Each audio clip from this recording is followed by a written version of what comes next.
Apply. How long take to tackle a project? Good morning. Welcome in. Hope everybody is doing great. Anthony, good to see you. Just a minute. We will get off and running this morning here. Get it done. Move this stuff around a little bit. Tap the screen or click the mouse. Plus, Angie is free to use. So bring us your next home project. Alrighty. We'll bring it home. Download the app or go to Angie. Back in studio. Yay.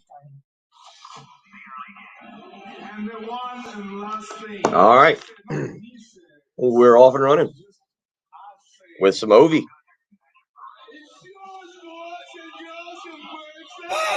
You're drunk. And Jen Jensen.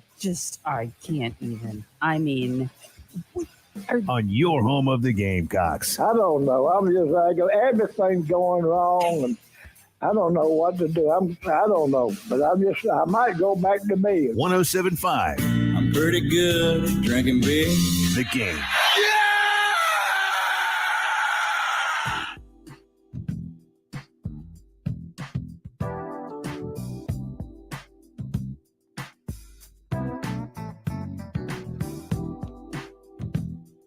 Welcome in on a Tuesday morning, back in studio after a fantastic day out on the golf course at Charwood Golf Club. Had a blast. Excellent event put on by the BigSpur.com. John Whittle doing a fantastic job with the Fairways for Fish golf tournament.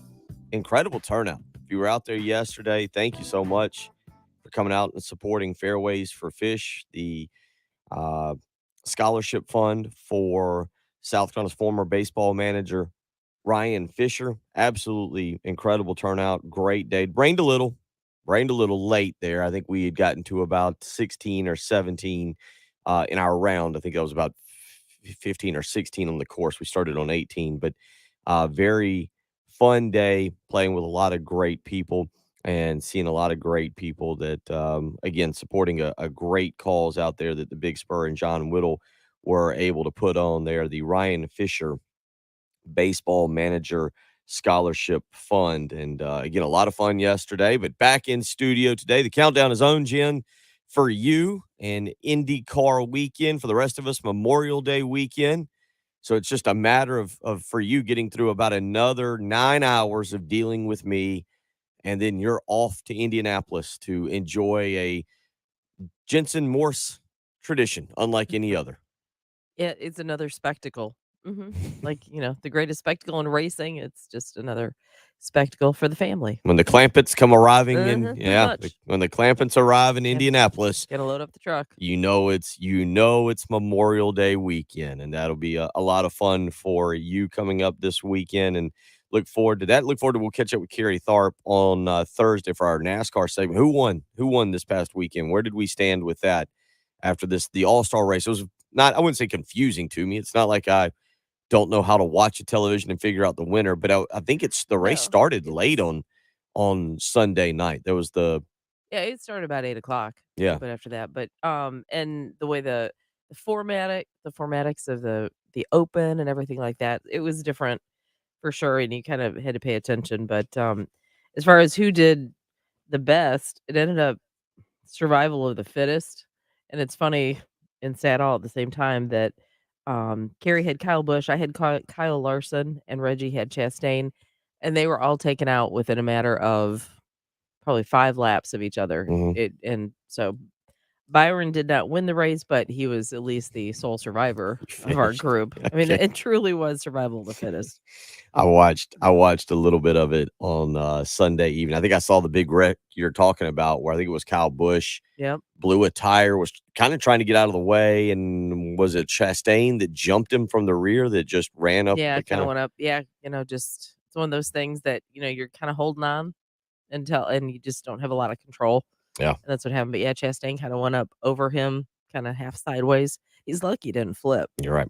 But it was good to see Blaney win that race. We'll catch up with Kerry Tharp on Thursday to discuss that. Got a busy next few shows today.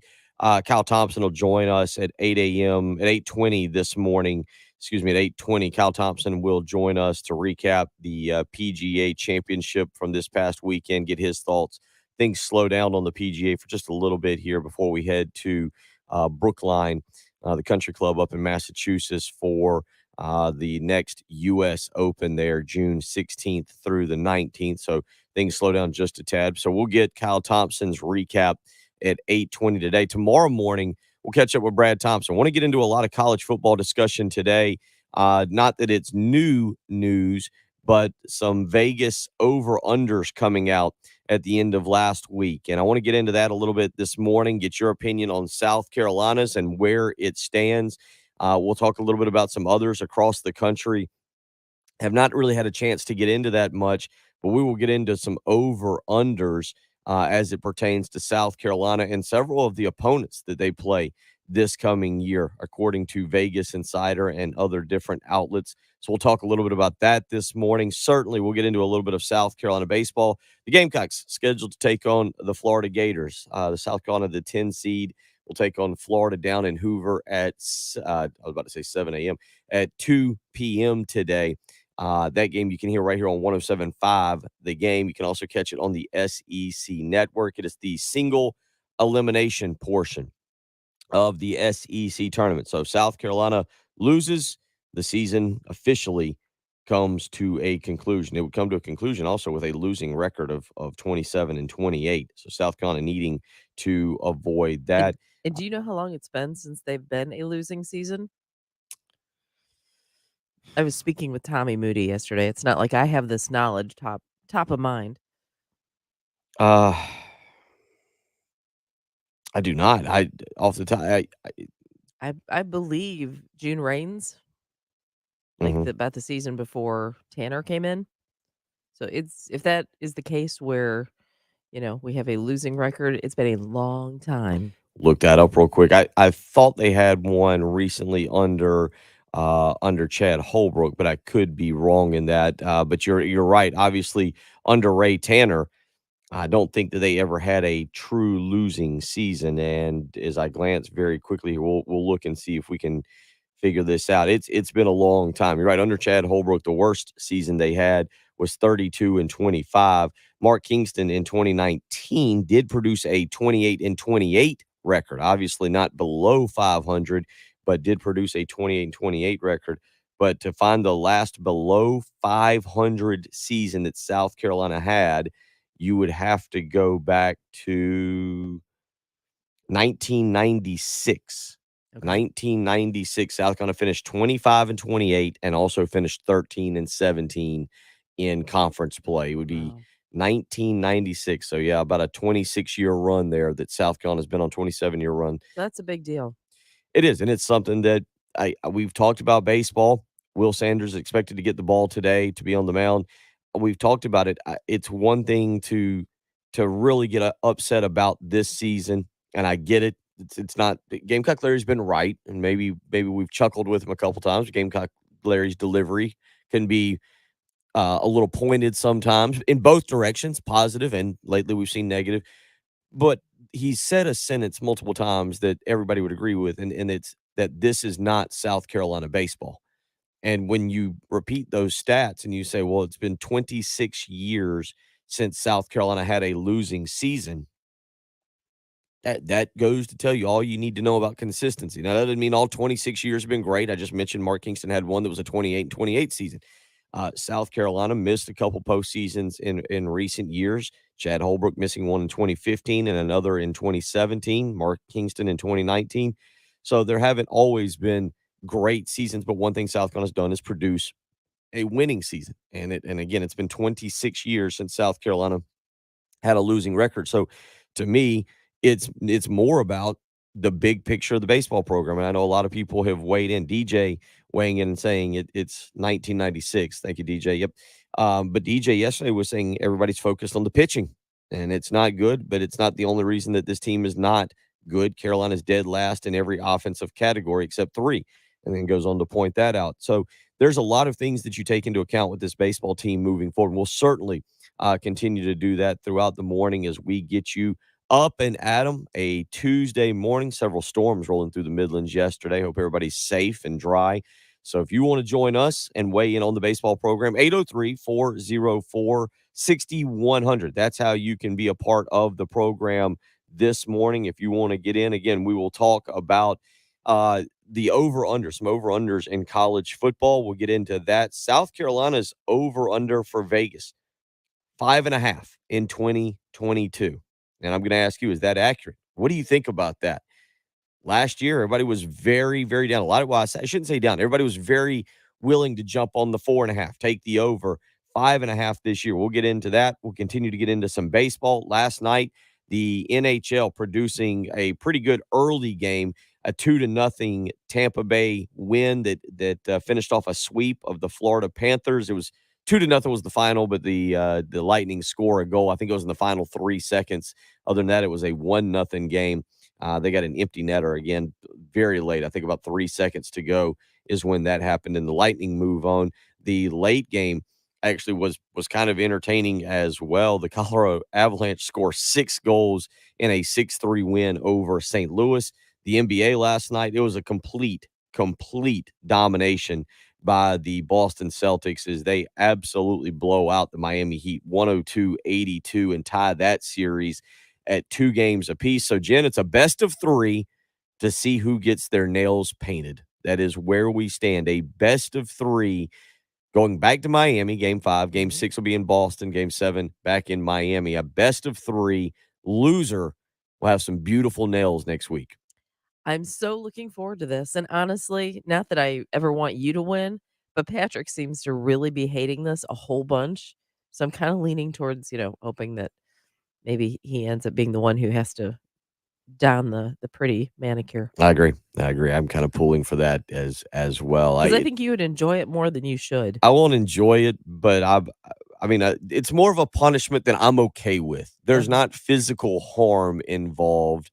There's some joking to it. It's part of the concept of this show. Right. It's a punishment that, like, you're not making me eat something that could really destroy me for 24 Sure, hours. yeah, mhm. You're not, there's some physical embarrassment to it, but it's a very fair punishment. It's one of the ones that I think is the essence of this show. 803-404-6100. If you want to hop in this morning, you can also join us on our live stream. Anthony, Jerry, Carlton, LeVar, Robin, all up and at it, ready to go today on the live stream as we count down the days until school lets out. Just a few more days for you teachers and students out there. And we'll get you through this morning. We'll get into a little bit of those Vegas numbers that I was talking about, the over-unders coming up at 8:20 this morning. Again, Kyle Thompson will talk a little PGA Championship and get his take on Justin Thomas winning his second PGA Championship, second major as a whole. So we've got a lot that we can get into this morning. And again, if you want to weigh in on baseball, certainly that'll be a hot topic because, again, 2 o'clock today, you can hear it right here on 107.5 The Game. We will talk about South Carolina and Florida going against each other in the first round of the SEC tournament. So you got a lot to get into this morning. Hope you're doing well, up and at 'em. It's Bill Gunners, Jen Jensen. It's the early game on 107.5 The Game. Here's what's coming up on the next Extra Point. Hey guys, Pierce and Fowler here from the Extra Point, and coming up on the Tuesday edition of the Extra Point, we'll talk Carolina baseball as the Gamecocks get set to play Florida for the 4th game in a row. Single elimination round of the SEC tournament gets started today. We'll talk NBA basketball, Boston Celtics and Miami Heat game 4. The Miami Heat take a 3-1 lead to Boston, even things up at home. Plus a lot more in the ever-changing landscape of college football. Got a fun poll question to this upcoming South Carolina football season. The Extra Point with Pearson, Preston, and Gamecock Central. 9 a.m. to noon on your home of the Gamecocks. 107.5 The Game.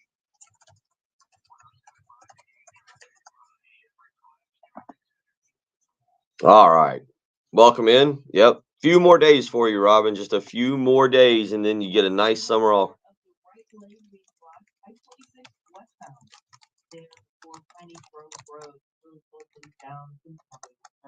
Outgoing, I should say.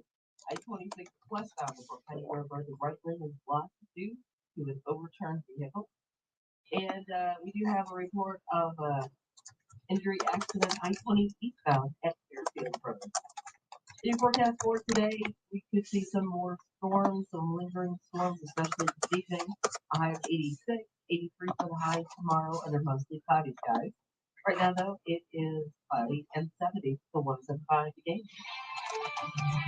This from our science with the CBS Sports Minute, sponsored by Athletic Greens. One scoop of AG1 has 75 multivitamins to help you start. No, I just have a good old-fashioned cold. .com/CBSAM. Today's birthday shout-out goes to 49-year-old Bartolo Colon. The ageless rubber-armed Dominican right-hander is hoping for a comeback opportunity with the pitching strap. No allergies. Science. Today's sponsor is Athletic Greens. With one delicious scoop of AG1 by Athletic Greens, you are consuming 75 high-quality vitamins, minerals, whole food source superfoods, probiotics, and adaptogens. I take mine every single morning. I have done so for 3 months now. I no longer feel that afternoon energy slump anymore. Yeah. Is that better? Is that better to have that turned down? Get a poll question out here in just a second. So can you not The hear current me? win total for the 2022 South Carolina football team is 5.5. Vegas is crazy. That's way too low. Right. They never lose. Let's see if I've got enough to say. Yep. I turned the speaker down. Is that better? So we'll go with that is a poll question for this morning.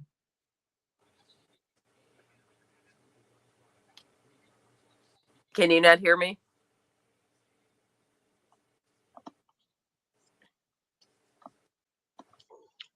Look at us. We are doing some serious social mediaing this morning. I guess I could turn my mic on where Jen, then as she talked, I could hear her. Yes, ma'am. I was talking and I was thinking you couldn't hear me, so. No, what you got? Yeah. No, I just forgot to hit the little. I did everything correctly. No, that's cool. I was going to answer a question. What was the question? Oh, the allergies. Yeah. No, I was just saying, not allergies, just a good old-fashioned cold. Just a day. Good old-fashioned May cold. We all love those. Yeah. Haven't had one for a couple of years, but, you know, with all the COVID stuff, it's like, oh, it must be. No, even got tested, and it was negative. Just one of those, like, colds that everybody used to be allowed to get. But it can go away now. I see what you said. Used to be allowed to get. I'm over it. I don't blame you. I don't blame you.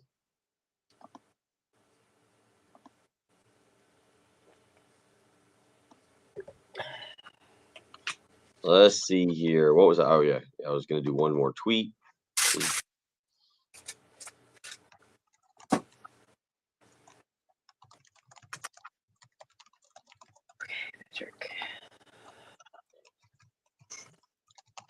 Let's see. Let's see.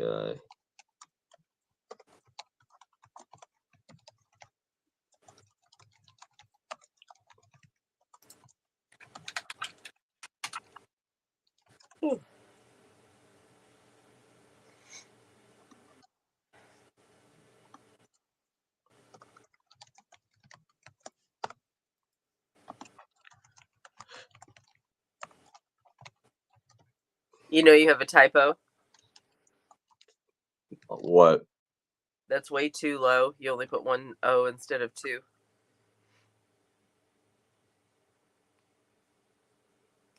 Oh, okay. That I can live with. Okay. It took me a minute to even figure out what O you were talking about. Two. Two. I can live with that typo. I thought you were going to spell like I misspelled something completely wrong. Well, like, hey, you spelled way with an E. Oh. I thought. No, but for the grammar Nazis.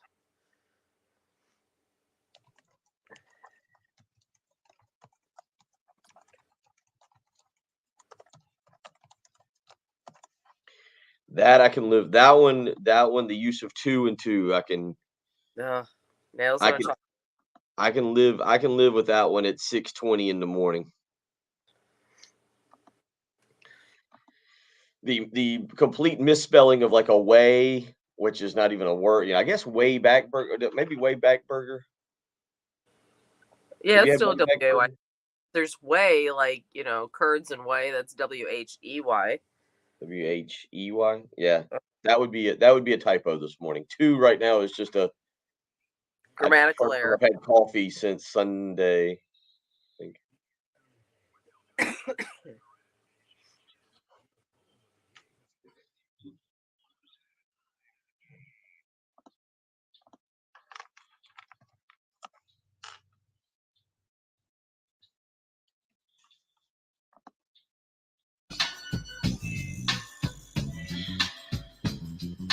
6:21 on a Tuesday morning. Bill Gunner, Jen Jensen, Patrick Brett still vacationing it up somewhere in Texas. He'll be back a week from today, and at that point, we I should hope know he's that. okay. I'm sure he's fine. He knows how to handle himself. He There looks were like a kid who could tornadoes. handle a Bronco and ride around for a little bit. Just hop on a horse and ride into town and saddle up, pony up at a good barbecue joint. Well, I know there were tornadoes like in the northern part of the state. Oh, really? So yeah. So it's like, but I think he's further south. So. Okay. Yeah. So Patrick will be back a week from today. So hopefully he is enjoying a nice, well-deserved vacation. 803-404-6100. You can text in. You can call in. I've put a poll question out this morning as we get into some of these over-unders. The current win total for the 2022 South Carolina football team is 5.5, according to several sports books out in Las Vegas. I saw that number. Part of me goes, yeah, okay. I mean, you look at the schedule, hard to kind of argue with that. On the second hand, you expect South Carolina to take a step forward off of what they did last year. So maybe you think, whoa, that's way too low again. But that is the current win total that is set up for the 2020, according to Vegas. According to, excuse me, I'm going off of VegasInsider.com, and so I put the poll question out there. It says the Vegas total. Let me go back to my Twitter account here. It says the current win total for the 2022 South Carolina football team is 5.5. Vegas is. And then I allow you to finish the subject with answers I've given. Crazy. That's way too low. Or right. Vegas never loses. Now, Vegas did lose last year. They had South Carolina as the win total at 4.5.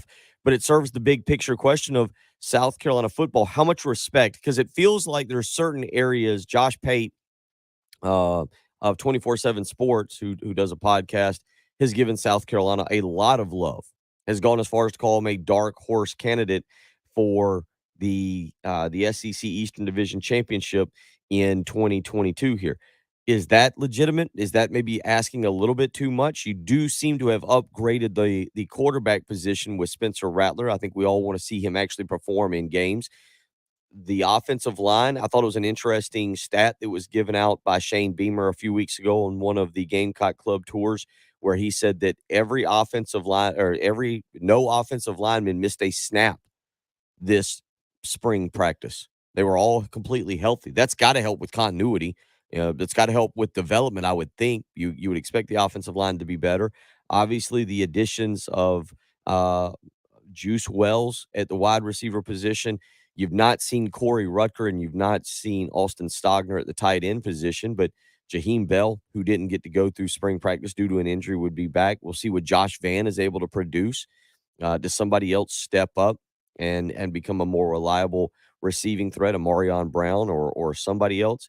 So a lot of questions there for the offense, but you would expect the offense to be better. But to go back, you look at this schedule, and you start to break down what South Carolina is going to face in 2022. And that's why I ask, is it crazy to think that that is way too low? You can go to my Twitter account at Will, WILGUNTER, and you can vote there. You can text in to our text message line, 803-404-6100, or, of course, you can weigh in via the Love Chevy phone lines. I think it's a little too low. I do expect this team. I think the expectations for this team are to make a pretty, I don't want to say significant step in the right direction, but I would be a little personally would be a little disappointed without 7 regular season wins. Anything less than 7 regular season wins, I think, would be a disappointment. You go to a bowl game, you hope to get to 8 victories. Georgia State, Charlotte, South Carolina State, and Vanderbilt. Those are the 4 that you should chalk up and say, okay, that gives us 4. And again, the Vegas total of the Vegas over under total of 5.5 is what we're shooting for here. Behind that, this is where it does get tricky. Missouri at home is a 3-game losing streak South Carolina needs to break. You've got to climb back over Missouri here. You've lost 3 straight to them. You lost the weird game in 2019 where Ryan Helinski had he threw a pick 6, but he also had the weird play in the end zone where he called his own pass and spiked it, and they ruled it a fumble. And South Carolina offensively that day just wasn't very good and ended up losing 34-14. Obviously, 2 years ago during the COVID season at Williams-Brice, Luke Doty came in and could not rally the team to victory in the second half. South Carolina lost that one 17-10. And then this past year, South Carolina came out and scored early and caused a turnover, and it looked like the Gamecocks were going to grab that game by the throat. That was coming off of the Florida victory, and it looked like South Carolina was going to go up 14-0. They had forced the turnover. They had the ball. They were looking to go in and score, and Marshawn Lloyd fumbled down around the 15 or 20-yard line, and South Carolina fell behind in that game and really never threatened. Brad Johnson had a pick 6 there late in the game that cut it to within a couple, and South Carolina was trying to get a stop, and Tyler Beatty just ran out the clock. But that Missouri game is the one you circle as kind of a must-win on the schedule. Kind of a must-win. Now, after that, it gets pretty entertaining trying to get above the 5.5 line. On the road at Arkansas and on the road at Florida, and then you've got Tennessee. Those 3 games, I think actually, as crazy as it sounds, to me, all a little less harder than the trip to Kentucky. Kentucky, to me, Mark Stoops has cemented that program right now. They should be picked second. I'll pick them second in the East as we go into when we go to SEC Media Day. I'll have Georgia and Kentucky 1 and 2. I'll probably have Tennessee at 3 right now based on Josh Heupel and what that offense looked like this year. But Tennessee's got to come to Williams-Brice late in the season. And then you've got those 2 road games. Arkansas, September 10th, Florida and Billy Napier, November 12th. So we'll talk more about these over-unders if you want to weigh in. 803-404-6100 is how you can do so. You can also hit us up via the the Twitter account at Will, WILGUNTER is how you can get in touch with us there. And always, you can go to our live stream. Craig weighing in with a good morning. Several of y'all checking on Jen as she's dealing with a little cold, but she'll be okay. We're going to push her through, and we're going to survive as well. It's a Tuesday morning here on the early game. Bill Gunner, Jen Jensen, you're listening to 107.5 The Game. 30 years ago, the South Carolina Gamecocks entered the SEC. The exclamation point in the swamp.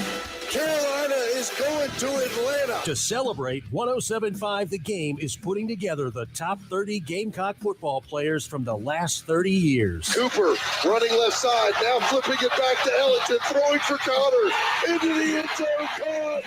Touchdown, Carolina. And you can help. Just go to 1075thegame.com or download our app and click on the voting form and fill out your top 30. Yep, it's that simple. Then starting in June, we'll count down the top 30. Tony just burst through, ripped the helmet off.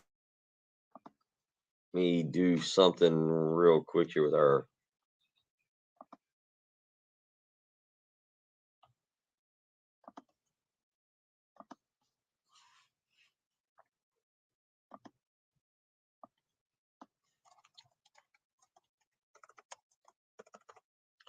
top 30. What do we got? Hey. Top 30 South Carolina players of the SEC era. SEC era.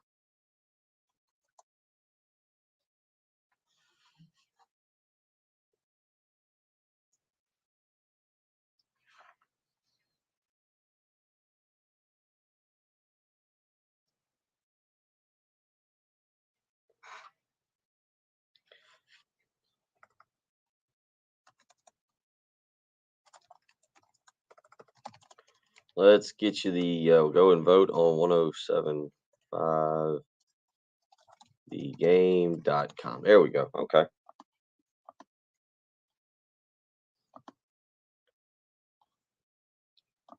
So we will do that and hit on that for a minute.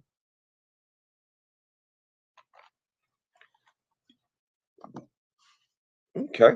We're off and running, Jen. We got some football to get into.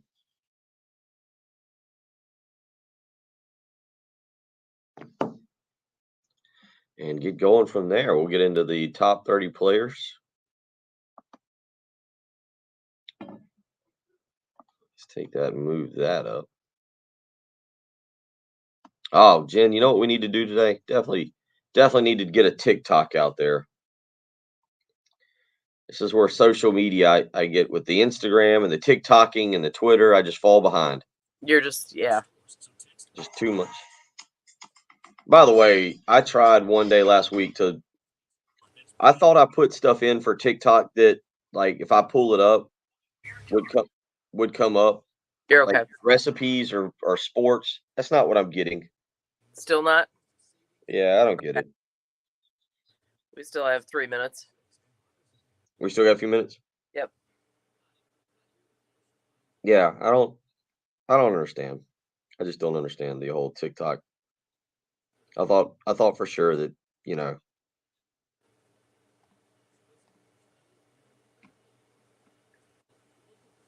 Let's see if we can get a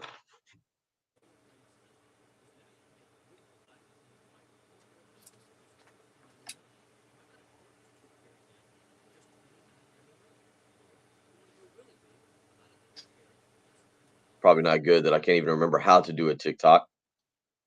Already? You forgot? Yeah, That's awesome. I know. We're really on top of it around here with the TikTok. I'd be careful with that we pronoun. Oh, I'm sorry. I forgot you are the queen of TikTok. How could I forget that?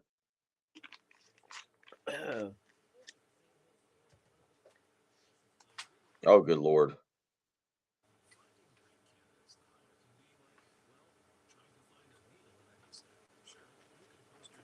All right, I forgot. How do I play the music? It's like a monkey in a football. It is. This is again, this is precisely why we shouldn't be TikToking. We just don't know what we're doing. So if we flip the camera around. Oh. Nope. Now I'm getting a little bit too wrapped up in this, so you're gonna have to shut you down. Remind me if we go back to you know. I can do that.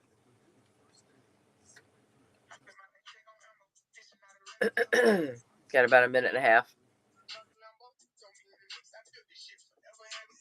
You would think that they would have that they would. Oh.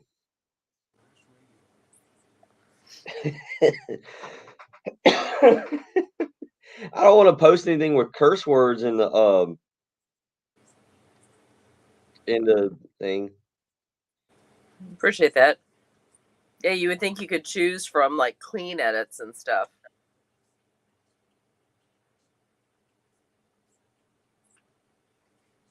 All right, I wonder if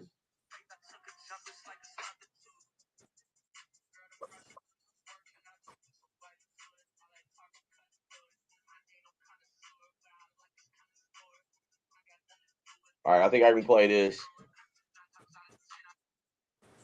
All right, so now I do that. Okay.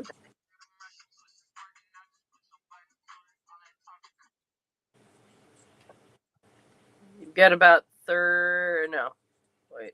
If not, we can definitely TikTok at the see now the sound that I wanted to add. Okay. You got about 30 seconds before we come back. As y'all can see, there's old man what is it? Old man live streaming is I try to figure out how to use the TikTok. That is the TikTok not going well. That's right. You'll get more skilled at it. Repetition and all. All right. Are we back? Sounds like we're back. Yeah, we're back. That did not go well with the TikToking. Whoa.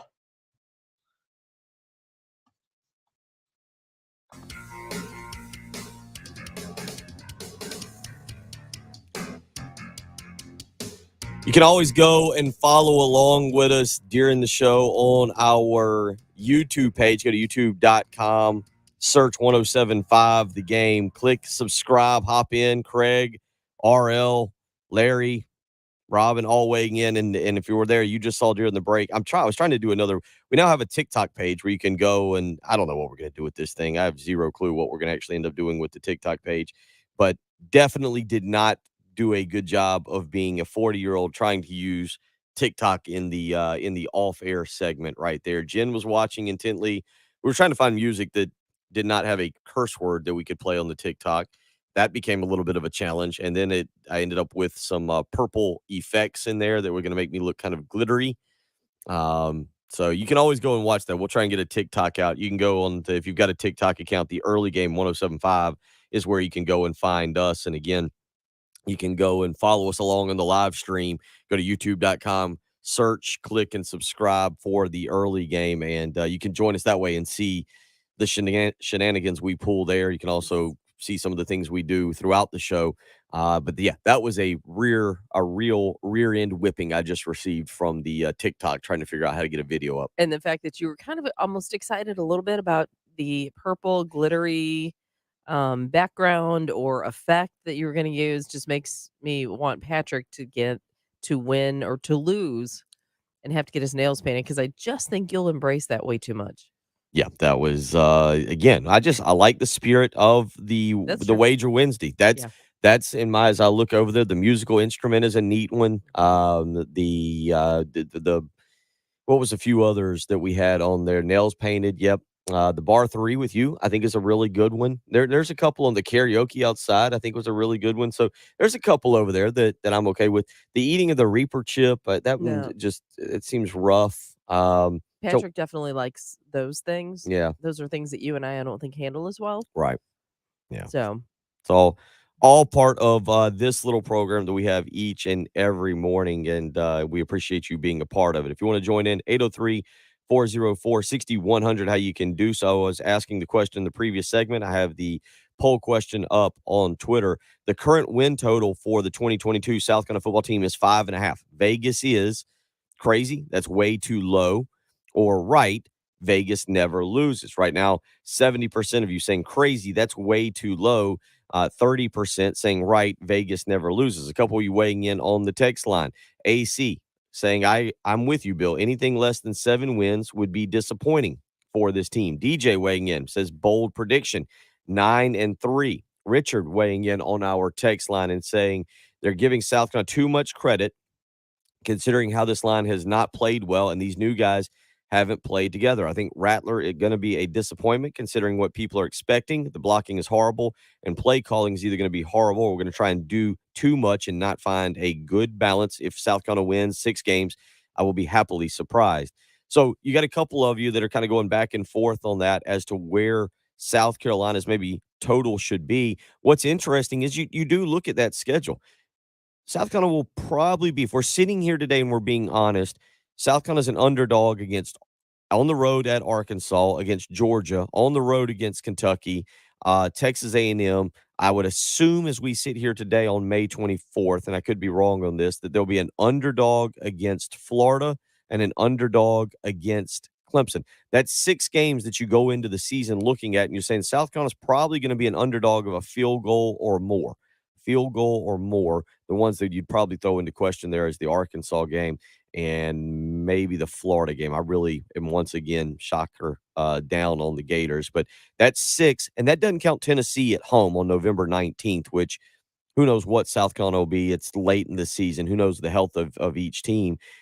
But there's 6 games that I think you look at half of the schedule and say, yeah, South Carolina's probably an underdog when they go to play those games.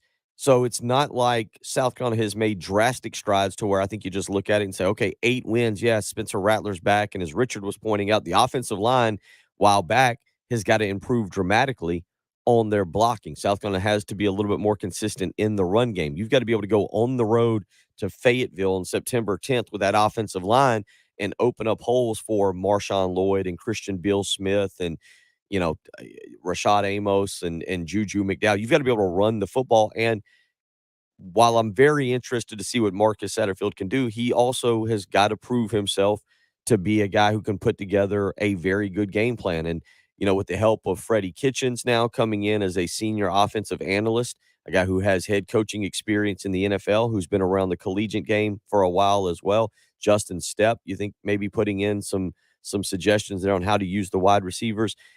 The play calling for South Carolina offensively certainly going to be very, very interesting. But you look at that schedule, and that's why I asked the question this morning. South Carolina's win total for the 2022 season set at 5.5. Is that way too low? Is Vegas crazy? Or does that seem about right? You can weigh in on that, 803-404-6100. Kyle weighing in on Twitter says, I might bet on the under just in case. James saying 6.5 or so seems like a smarter line. It's a tough schedule, but it seems really unlikely to me that this team doesn't get to bowl eligibility. So a lot to get into there this morning. We'll also get into a little bit of the new poll that we have out on 107.5 The Game as South Carolina celebrating 30 years in the SEC. You can go to 1075thegame.com and vote on the top 30 players of the SEC era. We'll talk a little bit about that when we return. You're listening to the early game on 1075 The Game.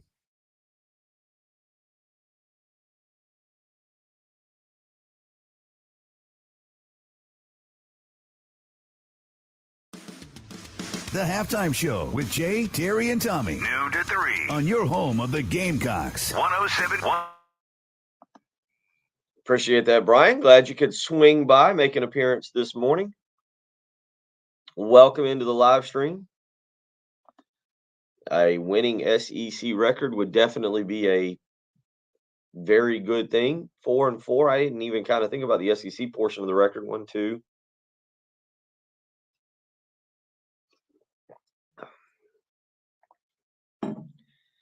I'll bring that up, RL. I tell you what, it goes hand in hand, given that you're talking about Charlotte and our Georgia State, South Carolina State. Obviously, yeah, the SEC record, it's going to be a little bit more difficult, I think. But, yeah, they did win. South Carolina obviously was better last year. Won more than the Vegas spread. But you look at the schedule, the funny thing about the schedule from last year is, obviously, when they got to it, we didn't realize what Auburn and Florida were going to end up being at the end of the year.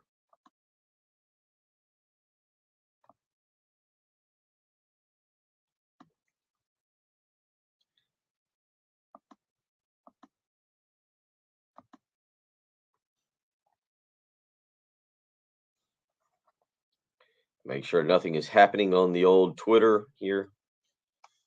All right, let's go back to y'all.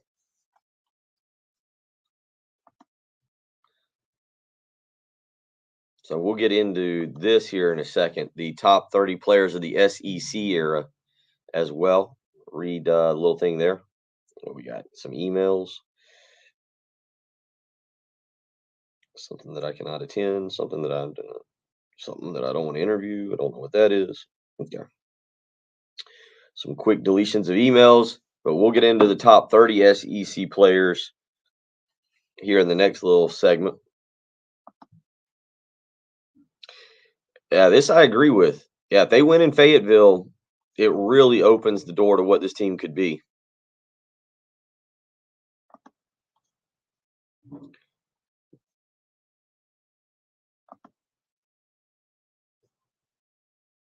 All right.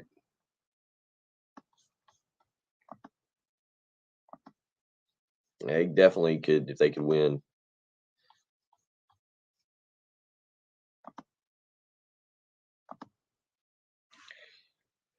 Yeah, a little bit of football talk this morning. All right. Not far away from the start of the season. Be nice.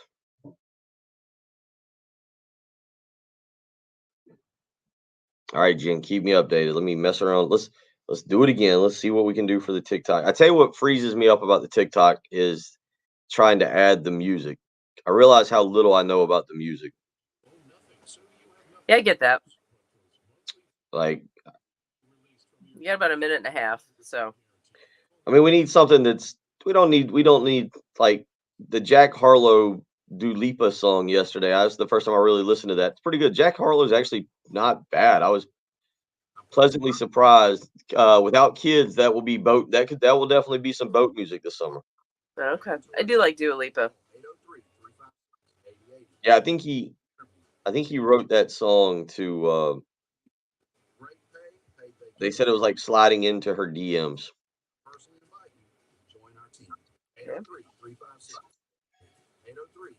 Oh wait, this is an oldie, but All right, so you got about a minute. I gotta. Yeah, can't use that one.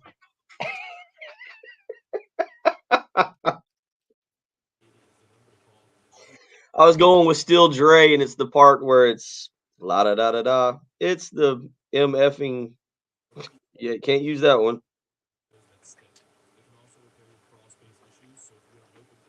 I really am just shocked at TikTok and how many, like, you would think that there would just be a better way to have the clean version, the edited version. I'm honestly surprised that's not more Family friendly. That I'm not shocked by.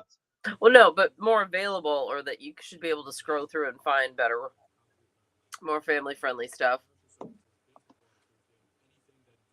We're about to head back in. All right, thank goodness. During the break, during the top of the hour, we were gonna. Yeah, there you go. I guess I should start breaking out the Insta. I should maybe be more social media. This is 107.5 The Game. Stop by and shop online today. You're just good at so many things. It's hard to add to that Makes you repertoire. The early game With Bill Gunter, Patrick Perez, and Jen Jensen. on your home of the Gamecocks. 107.5 The Game.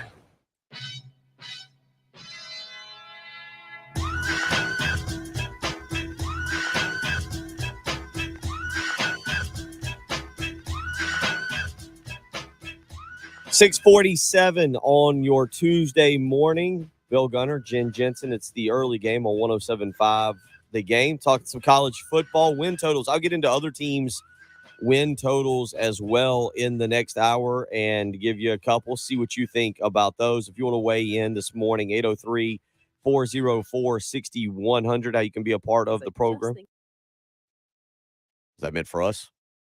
No? Okay. If you want to be a part of the program, 803-404-6100, how you can join us. I do have a poll question out right now. You can go to my Twitter account at Will, W-I-L, Gunter, G-U-N-T-E-R. The current win total for the 2022 South Carolina football team is 5.5. That has me asking you, is Vegas crazy? Is that way too low? 66% of you saying, yes, that's way too low right now. And then 34% saying, well, that's right. Vegas never loses. Now, they did lose last year. We do know that. They took South Carolina at 4.5, and South Carolina went well over, winning 6 regular season games and then tacking on the bowl victory to finish 7-6. So it's not unheard of for Vegas to lose, but more often than not, they're kind of right around on these win totals, and it's certainly something to talk about during the summertime. So I've asked you the question. A couple of you weighing in on, some key games. Brian on our live stream saying, I think catching Arkansas early helps us. I think we catch them off guard and pull the upset. And that's a great question. Larry on our live stream says if they win in Fayetteville, they'll be pretty good. That game is going to be huge. There's no doubt about it. I don't know talent-wise how much better. We'll ask Brad Crawford this tomorrow morning. Brad will join us around 6:40 tomorrow morning, so it'll be about this time tomorrow morning. Talent-wise, is Arkansas significantly better, or are they better than South Carolina? KJ Jefferson is back this year. Bumper Pool, the linebacker, the standout linebacker for them, also back. But they lost some guys to the transfer portal. They picked up some guys as well. Jaden Hazelwood was maybe the biggest pickup for them, the former big-time 5-star recruit that went to Oklahoma, transferred to Arkansas. So they did win some battles in the transfer portal. But you look at that early season game and how it could set the tone for South Carolina. On May 24th, there's a good bit of excitement for this coming season. That excitement could be sapped right out of the year if South Carolina loses on the road at Arkansas and then loses at home to Georgia. And by September 18th, the Gamecocks are 0-2 in SEC play and 1-2 overall. Not to look past Georgia State. Sean Elliott and Georgia State have shown that they can be a tough out for SEC teams. We saw them go into Knoxville 2 years ago. I think it was 2 years ago, 3 years ago, I believe, 2019, not the COVID year. So 3 years ago, we saw Georgia State go into Knoxville and knock off Jeremy Pruitt in Tennessee. Last year, Georgia State had Auburn on the ropes. Really should have beaten them until TJ Finley came in and orchestrated a late drive and kind of a if you haven't seen it, kind of a twirling jump back pass touchdown that led Auburn to a victory there late in that ball game.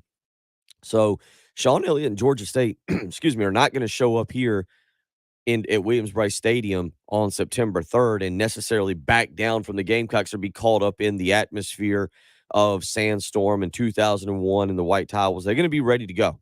And, you know, the media and us, we can kind of overlook that game a little bit and look toward the two SEC games.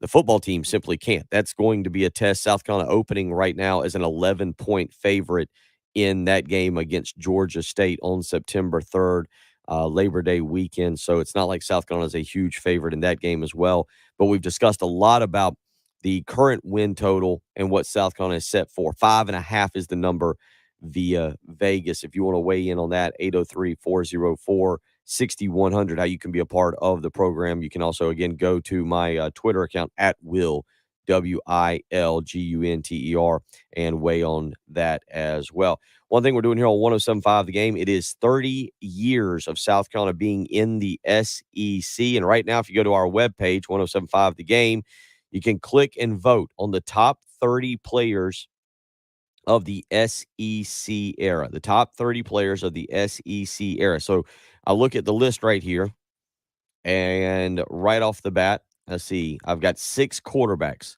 Steve Taneyhill, Anthony Wright, Steven Garcia, Connor Shaw, Phil Petty, and Savell Newton. You know, and that's a wild list. Savell Newton, I will always say Savell Newton could have been the greatest quarterback at South Carolina if he would have come after Connor Shaw. If G.A. Mangus and Sean Elliott and the guys who knew how to run a spread offense had kind of showed Spurrier that formula, and then Savell Newton showed up. There was no doubt Savell Newton was the player that changed Steve Spurrier's mindset about a quarterback who could beat you with his legs and the plays you could call. You know, I remember being up at Kentucky and Savell Newton making a lot of plays. I think it was 2007, 2006, 2007, 2008, something like that. And South Carolina winning that ball game late, 24-17. But a lot of it had to do with Savell Newton and the plays he was able to orchestrate with Corey Boyd. And I always wonder what Savell Newton would have been as a college quarterback if he comes after Connor Shaw.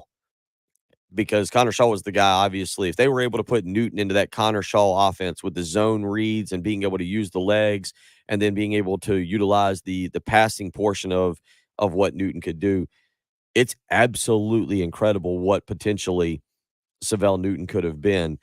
Phil Petty, under Lou Holtz, certainly one of the best game managers I think we've seen at South Carolina in terms of going out, not playing outside of your talent ability, but simply getting the ball to people around you, allowing Derek Watson and Andrew Pennick to make plays, allowing Jermel Kelly and Brian Scott to be utilized. Hart Turner caught that huge touchdown pass against Alabama in 2001.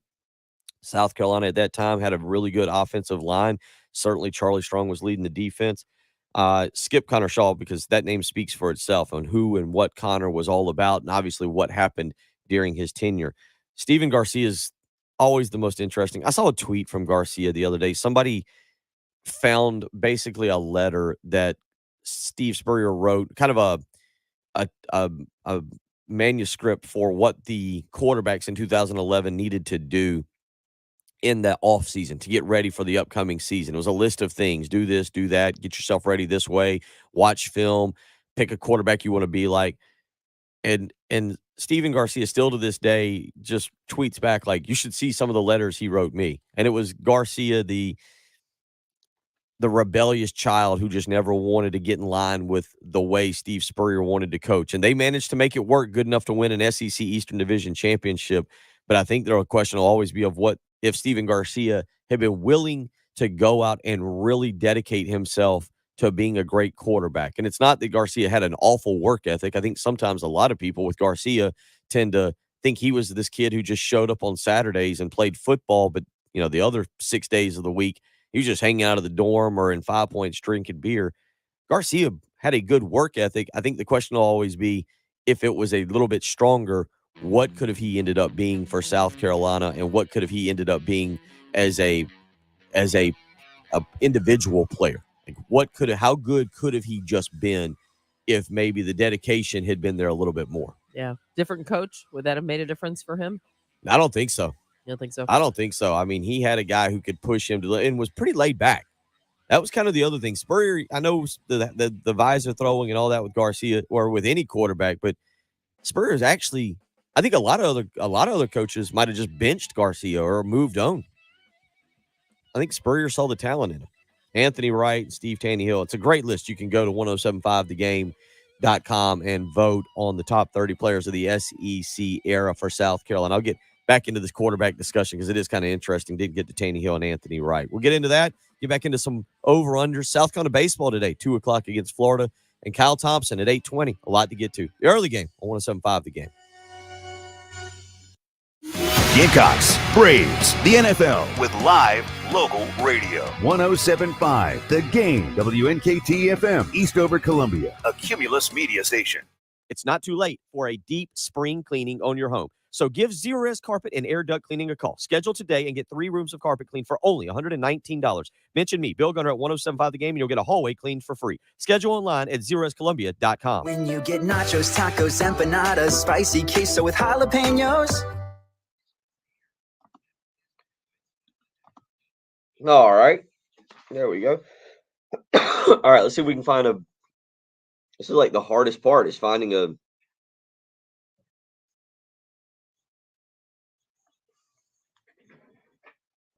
All right, let's see if we can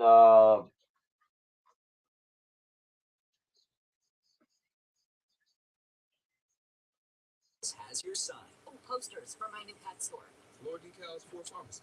Every day, Staples Associates help every kind of small business create bold signs to make big impressions. And now get $10 off custom signs, banners, and posters when you spend $50 or more. This is your sign, so print it big at Staples. N72. Visit staplesconnect.com/thisisyoursign for details. Hey, is this Lane Secure? Franco's cybersecurity firm secured a contract, and that's all we're allowed to say. We have a green light on that. He needs web security professionals with a military background. 18 to 4, 24-hour rotation. But Protocol Zulu is on a need-to-know basis. Indeed can help him hire great people fast. I need Indeed. Indeed you do. You can schedule and conduct virtual interviews right from the Indeed dashboard, so you can stay organized and connected all the way to the hire.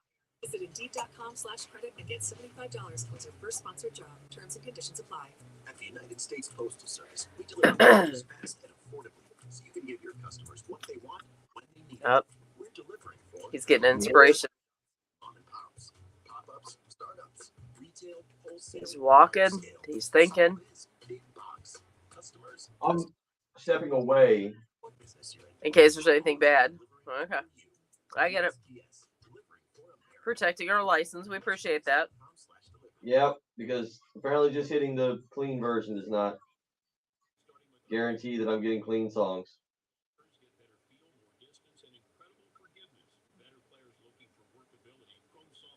Guess we need to hit the Google to find out how to do all that. Clearly.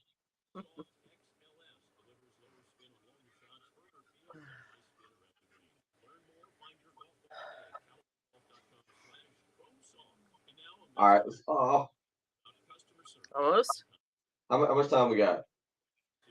We got about 20 seconds left in this spot. Then we head in 20, 15, 30. Actually, got a little less than a minute.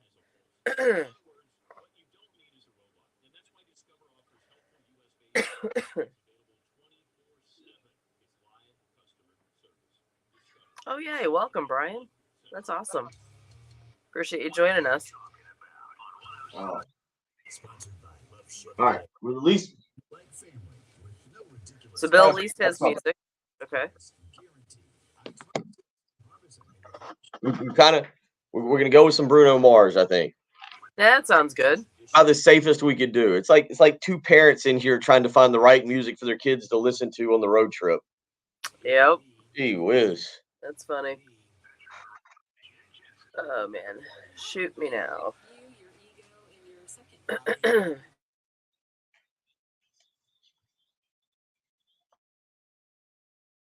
Me.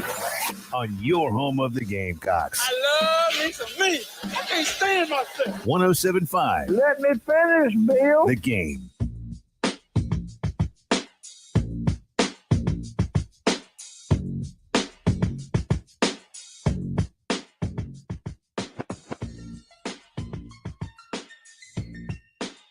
like the two adults in here trying to figure out the music for the car ride with the kids. I'm over here with the TikTok trying to find anything and everything that's just clean music. I think I went through about 5 songs in the break on the TikTok trying to find something that we could play for the TikTok that wouldn't offend anybody. The TikTok. Yeah. You're definitely sounding like the adult when you're saying the TikTok. The old man, yes. Because I would not refer to us necessarily as the adults in the room, but when you say the TikTok, you just jack your age up quite a bit. The TikTok, the Instagram, the Facebook, the Twitter, you get the point. If you want to join us, we've got all kind of ways you can be a part of the program. Anything you hear and want to weigh in on, whether it was the little discussion. I'll get back into that because that's kind of interesting. Your top 30 players of the SEC era. Yeah. You can go to 107.5 The Game and vote on that right now. We'll start the countdown here in June.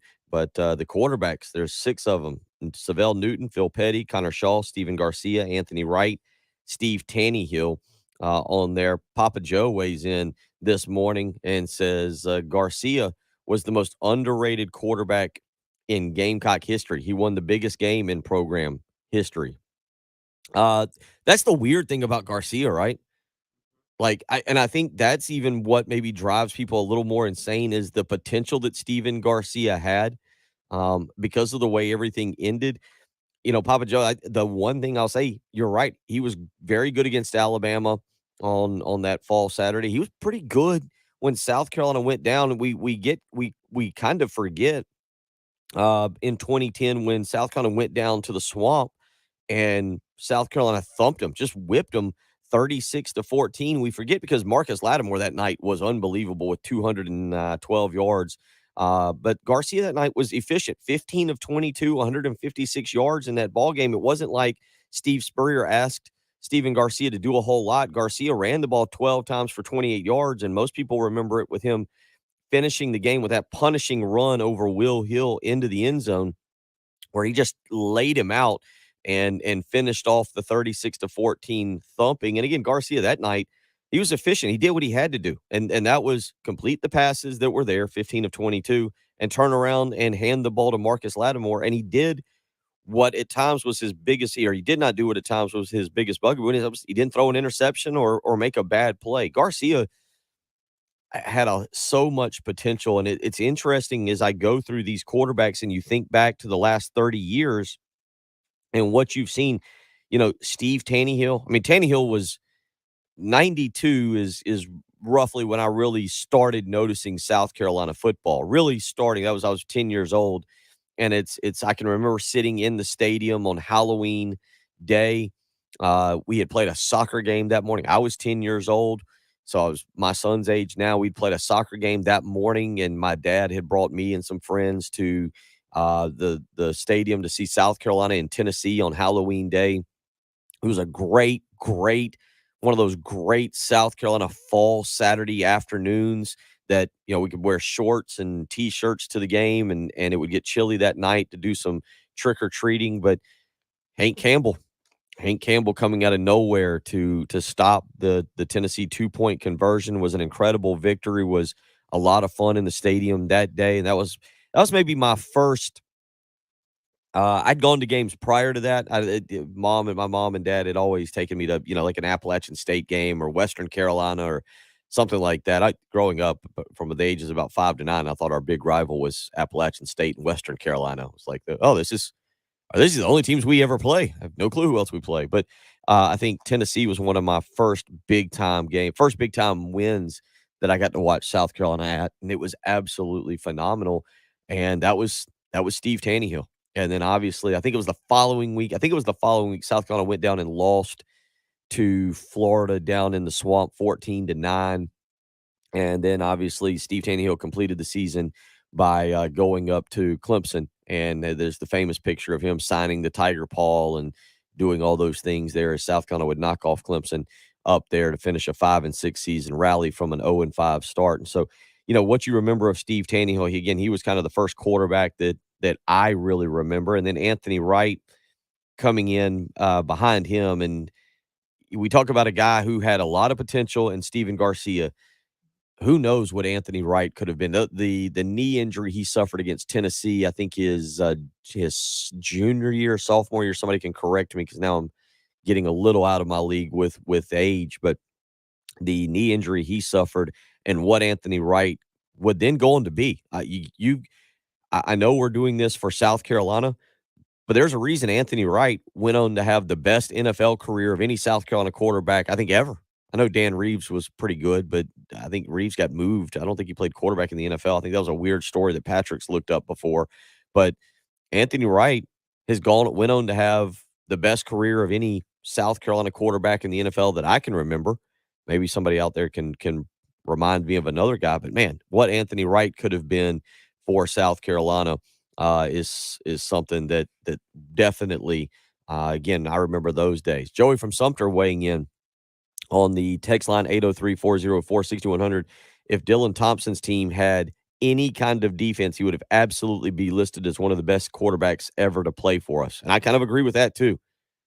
If that defense doesn't blow those monster leads to, I'm a 13-point lead to Missouri, 2-touchdown lead to Kentucky, 2-touchdown lead to Tennessee, and South Carolina wins the East that year with that offense they had, who knows what Dylan Thompson's remembered for. So you can go and weigh in on our poll. Go to 1075thegame.com, and you can pick the top 30 players of the SEC era. We'll get into some running backs tomorrow or later on. Tons of wide receivers, some old names that'll bring a little nostalgia to you if you go through and you read that list. Tight ends, got an Andy Boyd tight end on here. How about that? How about Andy Boyd? He was the 42-year-old tight end South Carolina had there for a while. Always liked Andy. We had a couple classes with him, but yeah, he was old-looking guy. But Andy, Jared Cook, Hayden Hurst there at the tight end position. A lot of offensive linemen. Again, you can go to 1075thegame.com where you can find that and vote. That started yesterday. You can pick out your top 30 players of the SEC era. So you can go and do that. 803-404-6100. That's how you can weigh in and be a part of the program. Again, this afternoon, South Carolina and Florida in baseball. The Gamecocks 27-27 on the season, 13-17 in the SEC. They will go to Hoover for the single elimination portion of the SEC tournament. If they win, they'll advance to the double elimination portion. One other thing about today, it's just a lot of numbers coming together. Carolina and Florida, the series history, South Carolina has a 51-50 series advantage on Florida heading into today. If Florida wins, the series will be deadlocked at 51-51. South Carolina also, one thing they're trying to do, we mentioned this in hour number one, and credit to Tommy Moody. Jen pointed that out. Tommy Moody going back and having this stat maybe on his show yesterday. South Carolina's trying to avoid their first losing season. First below 500 season in baseball since 1996. And that's kind of what's on the line for the Gamecocks over the next few games. Obviously, a loss today will end their season, and they'd be 27-28. But the last time South Carolina had a below 500 season was 1996 when they finished 25-28. They finished 13-17 in the SEC. South Carolina has not had a losing season in baseball. They've had a 500 season. Mark Kingston had one of those just a few years ago at 28-28. But South Carolina has not had a below 500 season in baseball since 1996. 26 years there, South Carolina producing a 500 record or better. And that's why I've brought up the question. I get the discussion about this year. There's been injuries. There's been some other extenuating circumstances. But is that a this year thing, or are we taking everything into account in Mark Kingston's tenure and saying, yeah, it's time to give somebody else a shot for this proud baseball program. It's time to allow somebody else to come in and try and do something and restore this baseball program back to being where they have historically been, and that's in the top half of the SEC. They have qualified for the SEC tournament for 25 straight years, so it gives you an idea that South Carolina baseball is something that can be brought back to life very, very quickly. Is Mark Kingston going to be the guy that does that? If South Carolina loses today, how quickly will Ray Tanner and the administration look to make a decision? You have to come out publicly and give him the vote of confidence, or the he's our guy, we believe in him, and he's back for 2023. You can't just let this sit. You don't just let this sit. And South Carolina needs to be thinking proactively here and be ready to either give Kingston that vote of confidence. It's kind of the same thing I said about Shane Beamer and what he was doing with Marcus Satterfield after the Clemson game. Uh, Beamer never really came out and said anything as pointed or to the point that I thought, but I think Ray Tanner, the administration, has got to come out and be pretty direct in their message, and it doesn't need to be this week. You can allow everything to play out through Monday of next week, NCAA selection Monday, and kind of go from there. And I'm not saying that they need to have a decision. There needs to be an announcement this afternoon if they lose, or immediately following a loss this week. But I don't think any of us question if you're going to make this move or you're going to retain Mark Kingston, you need to be firm in your announcement. You need to be direct in why you're going to keep him or why you're going to make the move, and you need to move forward with the baseball program. This program, this fan base deserves better. This program deserves better. So this afternoon, 2:00 in Hoover, Will Sanders expected to pitch. This is the probable pitching rotation. Sanders 7-3 on the season, 3.72 ERA. He'll go against Brandon Sproat, who is 8-4 on the season, 3.87 ERA. So South Carolina looking to advance into the double elimination portion of the SEC tournament. That game again will be approximately 2:00 today, or 30 minutes after the Georgia-Alabama game that is scheduled to get going around 11 a.m. This morning. So we will keep an eye on that. You can hear it right here on 107.5 The Game. Again, you can catch it on the SEC network. So we'll continue talking about that. We'll get back into the college football season win totals, the over-unders. There's some interesting ones out there. Auburn, 6.5. Arkansas, 7.5. We'll talk a little bit about those. Florida, 7.5. We'll give you a rundown of some of the schools you might be interested in and hear what your opinions are. It's Bill Gunner. It's Jen Jensen. It's the early game on 107.5 The Game. Here's what's coming up on the next Extra Point. Hey guys, Pearson Fowler here from the Extra Point, and coming up on the Tuesday edition of the Extra Point, we'll talk Carolina baseball as the Gamecocks get set to play Florida for the fourth game in a row. Single elimination round of the SEC tournament gets started today. We'll talk NBA basketball, Boston Celtics and Miami Heat game 4. The Miami Heat take a 3-1 lead to Boston, even things up at home. Plus a lot more in the ever-changing landscape of college football. Got a fun poll question for you today, too, looking ahead to this upcoming South Carolina football season. The Extra Point with Pearson, Preston, and Gamecock Central. 9 a.m. to noon on your home of the Gamecocks. 107.5 The Game. Going and purchasing a new vehicle these days, it can be a little intense. You're spending a lot of money. And right now, well, you've seen inflation. You're well aware of what's going on with prices and how much things cost. And quite frankly, if you got to purchase a new car, you want to make sure you're getting the best deal possible. You want to make sure the people you're buying from are trustworthy. And that's why I love the folks at Love Chevrolet. They've taken care of me. They are respectful to what I'm trying to do. They've treated me well. They make sure I'm comfortable with my purchase. A lot of people can talk about great deals and great selection of vehicles. Love Chevrolet's got those. They got the $1,000 low price guarantee, and they've got 14 acres of brand new Chevys. But what I think makes Love Chevrolet stand out is the great customer service. From the time you come onto the lot looking to make that new purchase to the time you leave, the way they treat you, the way they make you feel comfortable, the way they explain to you how a car or a truck or an SUV can help your daily commute, why the amount of money you're about to spend is a good investment on an important purchase in your life. That's what stands out to me about Love Chevrolet. Is the people and how friendly they are. A lot of the sales staff have been over there for 20 years. They are so knowledgeable, and they stick with Love Chevrolet because of the family environment. That's why I believe in Love Chevrolet. That's why I encourage you to go visit the great folks at Love Chevrolet. I-26 in Harbison between Lowe's and Frankie's Fun Park. Again, yeah, they have the $1,000 low price guarantee. It's a great deal where you can go shop other dealerships and take their price back to the folks at Love Chevrolet, and they'll top it. Yeah, they've got 14 acres of brand new Chevys. It's a time of high demand and low supply, but yet Love Chevrolet continues to have lots and lots of cars on the lot for you to choose from. But again, the folks at Love Chevrolet and the way they treat you, the way they take care of you, the way they make you feel comfortable with this important purchase in your life, that's what stands out to me about Love Chevrolet and why I love doing business with them. Go find out for yourself. I-26 in Harbison between Lowe's and Frankie's Fun Park, or you can visit them on the web, lovechevy.com. Get out to Love Chevrolet and find new roads. 107.5 The Game traffic from the Shepherd's Glass Traffic Center. Shepherd's Glass, a true reflection of quality. shepherdsglass.com.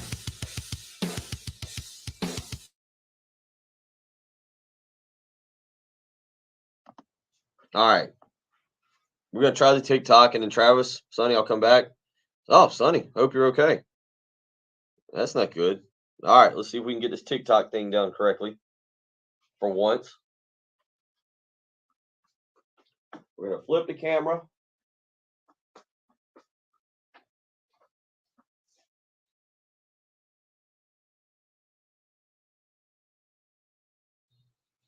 Let's see if we can we enhance? Oh, beauty mode. Are there different modes? No. Maybe we should use beauty mode, though. Can we use a filter?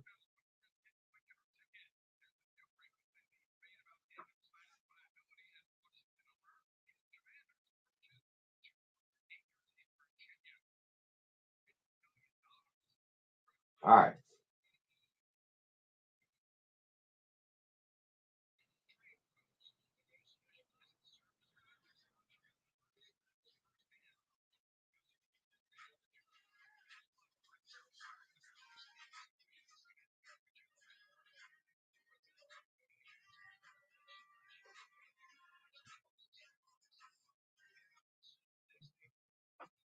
Oh, we've got a TikTok.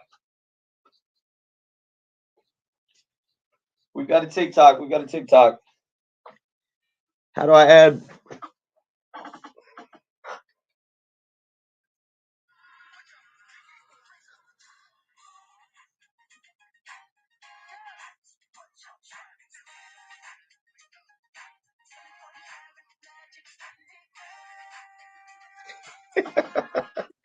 I think I got to turn this off because the music gets picked. I get a nasty email from the YouTube people saying that music was played, so I got to turn this off for a minute.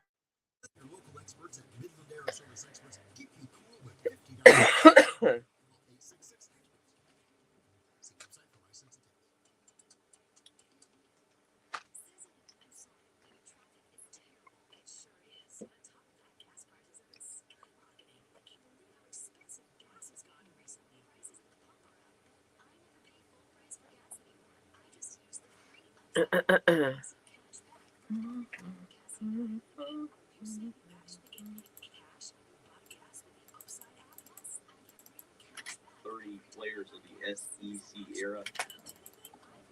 40 tomorrow morning is going to be about this time significantly better. Not to look past Georgia State. Sean Elliott, Georgia State has Auburn on the ropes. 3404-6100. How you can be a part of the program. You can also again go to my Twitter account at Will WILGUNCER and weigh on that as well. One thing we're doing here on 107.30. Game. It is 30 years. One thing we're doing here on 107.5 game. It is 30. Lexington's best glass shop for 12 years in a row. We repair and replace glass on all makes of bottles. South Dakota baseball today. Explore yourself the talent. Anthony Wright, Steve Daniel. It's a great list. You can go to 107.5thegame.com and vote on the top 30 players of the SEC era for South Carolina. I'll get the quarterback. If you can see through it, we can do it. It's a little sports analysis. Carolina, I'll get back. Great interviews. You've got the Rich Eisen Show podcast. Carolina, I'll get vote on the top 30 players of the SEC.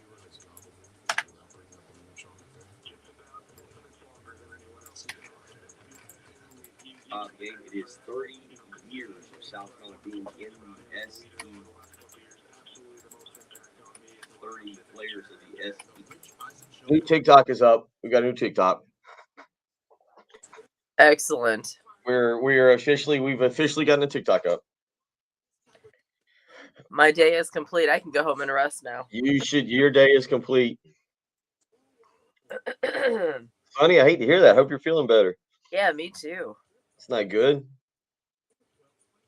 Get yourself healthy, buddy. No doubt. I don't have all that anyway.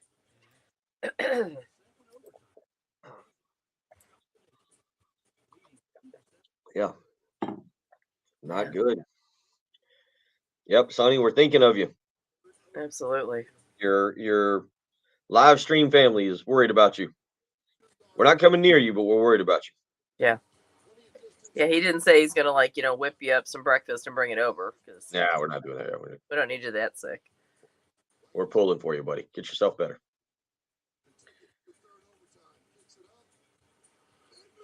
Oh, I think that was a new. Bucks win it in Athens in second overtime. Carolina takes down number 3 Georgia.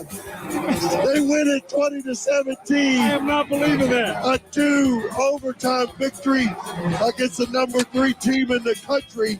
We break a 4-game losing streak, and Georgia trots to the locker room.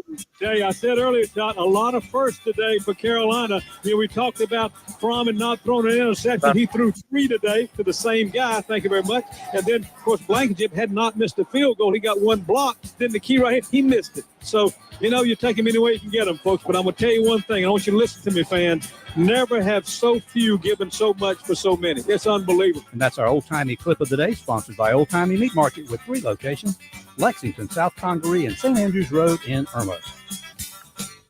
Broadcasting live from the Herndon Chevrolet Studios. This is 107.5 The Game. Stop by or shop online today and see why Herndon Chevrolet makes you smile.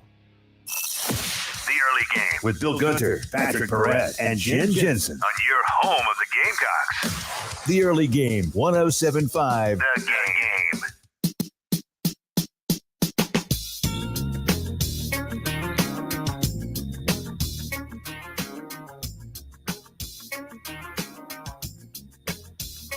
Tuesday morning episode of the Early Game. Bill Gunner, Jen Jensen, getting you up and at 'em. Kids, you got just a couple days of school left. You just got to persevere. I believe, at this time of school, the school year, Jen, and I don't know how it was where you were at, but this was always like the field day. You'd get to go out and you do the field day and all the little athletic events, and you start having the end of year parties. I think my son and daughter, Austin and Ann's, I think they had the testing. I know Robin on our live stream has talked about the kind of the statewide testing that has been going on. Yeah. Which I always liked because I realized it didn't affect my grades. So there was a lot I'll less do it. stress about So Bill was making, if it was one of the Scantrons, you were making like a Christmas tree design and, one of the reasons we're way behind in education is Yeah. because unless you told me that my future was based my ability to go home and enjoy afternoons instead of being made to study was based on that test, I was not giving my all. I was not the best student. Kids, don't be like me. Go do something far better with your life than being a sports talk radio show host from 6 a.m. to 9 a.m. Go on to be something great like a teacher or a doctor or something like that does a lot of great stuff out there. So if you're heading to school, study, pay attention. The final days matter too. This was the time where my pranking creativity came up. Oh, I of enjoyed course. a lot of, Of course. that was it was a lot of fun. All the kids were fearful of Jen, a tiny Jen, kind of like a tiny Gru, really running around. Have you seen there's a new Minions movie or Gru? I did movie see coming? that. Yeah, excited about That that. should be fun. I'm actually really excited. I was talking to somebody about this. A buddy of mine yesterday was talking about the excitement he has. I know Hope will like this, but a buddy was talking about the excitement he has for the Top Gun movie, which I think comes out this weekend. I believe Memorial Day weekend. This thing was like supposed to come out 2 years ago. Tom Cruise was a lot younger and a lot better looking 2 years ago. Oh yeah. Than he is. But Maverick, is it just Maverick or is it Top Gun is coming out this Isn't week? it Top Gun Maverick? Is Might that be. what it's called? Um, I will say I am looking forward to that. I'm hoping they don't, with a current time cruise, I'm hoping they don't recreate the beach volleyball scene. Hope they get some younger guys doing that if they're going to do that.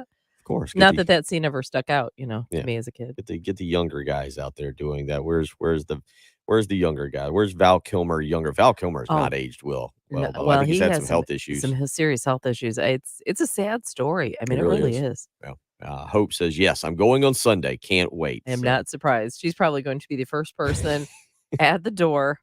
Money. I have this many monies. I'm ready to see that movie. already bought it. I did hear somebody was telling me yesterday that Top Gun, and I don't know if this is the best movie to use this as the barometer, but that there's a lot of box offices and the movie theaters are using Top Gun as like the barometer for will people go back to Are the they willing to movie go theater? back? Uh-huh. Are people willing to go? And I don't think it's just are they willing to go back because of COVID, but I think because of Netflix and Amazon and other ways of being able to go and view movies. Yeah. What was The Irishman, I think, with De Niro and Pesci? The it was long, and I broke it into 2 parts, but I watched that on Netflix. I do Jurassic Park. Travis says the new Jurassic Park brings out the kid in me, myself, and the kids will be there, and I'm with him on that. Jurassic Park's the one that's gonna be I'm gonna be very, very much, into. Jurassic Park's the one that I will actually go back to the theater. I think you've gotta be in there for the sound and the dinosaur, like, roaring at people and, it's right in front of you on the big screen, so Jurassic Park will be mine, but I don't know I if I think those are the movies that are really gonna get the draw, the one that, like Rick on the live stream saying trying to go maybe to the IMAX theater to watch Top Gun. Those movies, yeah, for the first time anyway, you really need to, I think, see in the theater and maybe, like you said, the Jurassic Park and such. But, your simpler romantic comedies, are people still gonna go as much? Because you don't need the room and Yeah. the sound and all that. I don't know. I hope it's not something that goes away. I hope theaters can continue to make it because it is kind of fun to go and see it and chill out. In a way, it's not too different than what football or basketball or baseball is trying to go through as to how you make the experience, why going to the theater is worth it as opposed to staying home. If you're a particular movie office and you'd rather sell your movie to Netflix because it's going to get more. I haven't dove into, and I'm not. This is a Patrick Perrette topic if there ever was Oh, no kidding. of how much money a studio can make just going straight to Netflix and being able to sell to Netflix or Amazon or whatever. Amazon actually, and I'll probably get into this tonight. I believe it was Amazon or it might be Apple. I got both. That has got the. You ever seen the documentary? Like I think it's Blue Planet, and the guy who does he's got the great voice. I don't know who it is. I think it's Blue Planet, and I'm they gonna be do. doing that voice work for another couple days. You are doing a Uh-huh. fantastic job with Gonna that, make some but cash. they're doing one right now that has the dinosaurs. That Oh, obviously really? there's some creativity as a part of it, but Right. I think that's right on Apple. I have to go back and look that up, but yeah. So you got Top Gun this weekend, a whole bunch of really good movies. A couple of you weighing in. Rodney saying the beach volleyball scene is in there. Nice. Okay.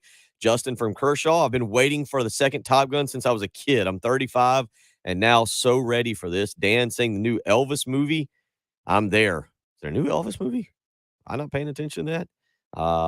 And Rooster P saying morning from Illinois. Has anyone watched The Offer? Really good. I'm not really familiar with that one. I'm Mm-mm. not. Wonder where he is in Illinois. Let us know. Yeah, yeah. How about that? Be So, safe up there, are Roost. they is he saying, isn't that Attenborough? Is there Sir David Attenborough? He has a great voice. Is That he the one. one that did the Yes, I for the believe. dinosaurs? Yeah, Yeah. yeah, yeah. He has a wonderful voice. Very, very good. So Okay. 803-404-6100. Josh saying, yep, David Attenborough, Prehistoric Planet on Apple TV. Okay. I'll get into that. We'll give you a little bit of NBA and NHL news from last night. Travis on our live stream asking if tonight is the night that the Warriors close out the Mavs. Says until the Mavs get Luka some help, I think the Warriors have figured out how to play them. We'll talk a little NBA. We'll get back into the over-unders for college football win totals for the season. We'll get into that. Kyle Thompson coming up in about 50 minutes to break down the PGA Championship as well. You're listening to the early game on 107.5 The Game. 107.5 The Game, streaming 24/7. 1 billion of us own a smartphone, and we know how addicting it can be. Just go to iTunes or the Google Play Store and download our app. So you never miss any of your favorite shows. On your home of the Gamecocks. 107.5 The Game.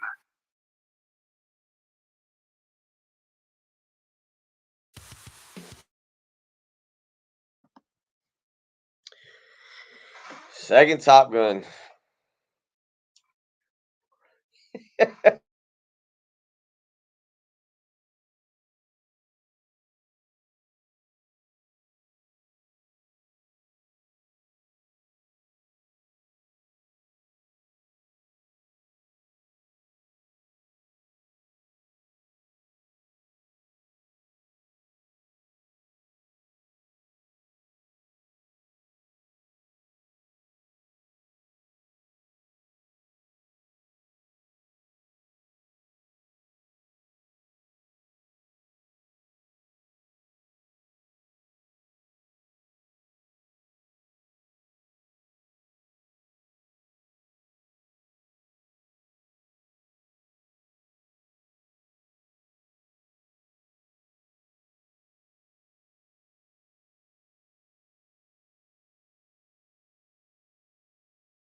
Sorry, I thought I clicked off of the mute button. Yeah, I was saying I was saying the same thing, Troy. I don't know if I've ever watched Top Gun I've seen Top Gun, I've seen parts of it, but I don't know if I've ever watched Top Gun from start to finish. If I've ever sat down and watched the whole thing. I'm with you, Troy. If I watched, I definitely did not watch it when I was 16. I can promise that.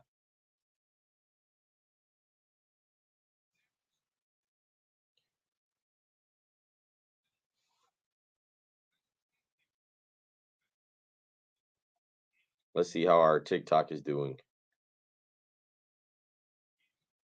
with Bruno Mars.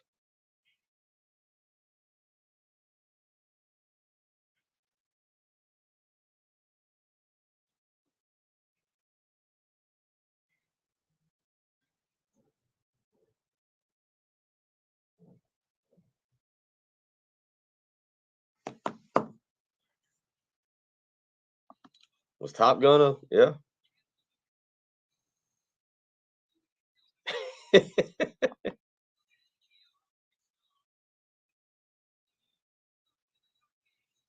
Huh.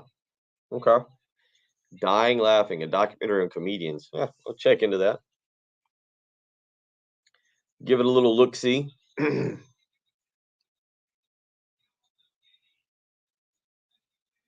Oh, okay. Thank you, Brian. There you look at that, Hope. There you go. Did Hope know that?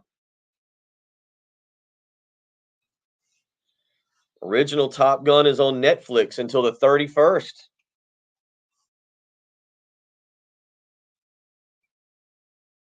How about that? Thank you. Yeah. Yeah, it's definitely a good movie.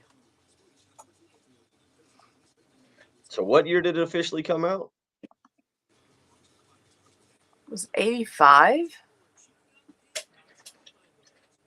Good grief. 85. How old is Tom Cruise now? Is he 60? Oh, 86. I'm sorry. 1986. Tom Cruise will be 60 in a month and a half. And you know what's interesting is Katie Holmes had a crush on him. Was it from Top Gun or was it from a different movie? I didn't realize Katie Holmes is 43. Yeah. That makes sense. Didn't think about it, but yeah. Has she done anything else? I don't think recently. Maybe she's focused on, raising the daughter. Or she's just done some smaller things. In 2020, she starred in the movie Brahms, The Boy 2. Oh, grossed $20 million worldwide. She was the main character in the movie The Secret, Dare to Dream.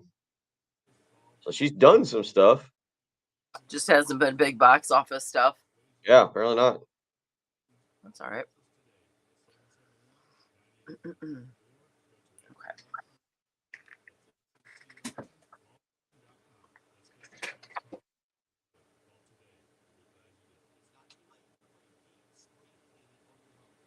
Hmm.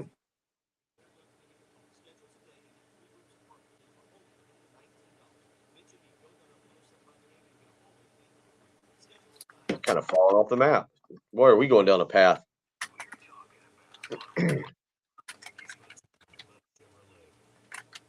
Yeah, Netflix is up to $20 a month.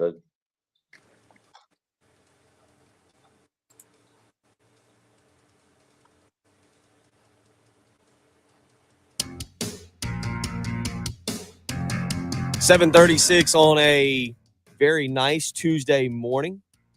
Bill Gunner, Jen Jensen, as we get you up and get you out. You can always join us if you would like via the YouTube live streaming page where you can go to youtube.com, search, click, and subscribe and be a part of that. Talking movies on there during the break. Travis, Craig, Justin, RL, Hope, all weighing in. We were all ballparking Tom Cruise's age.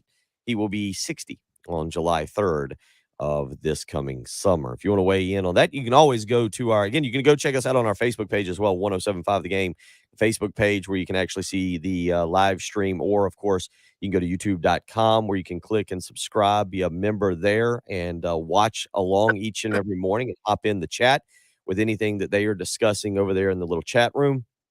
As always, we've put out a TikTok this morning. You can go to our TikTok page. The Early Game 1075 is where you can find us. You can catch us on Twitter at Will WIL Gunter GUNTER. You can follow Patrick at _Patrick Brett. You can catch Jen at Jen Jensen Morse. Jensen JENSEN Morse MORSE. So a lot of ways to be a part of the program if you want to do so. 803-404-6100 is the usual way, though. You can text in, or as our next person does, you can call us on the Love Chevy phone lines. Jen, let's get out to Gamecock Larry on the Love Chevy phone lines. Larry, how you doing this morning? Hopefully you're feeling a lot better. He does.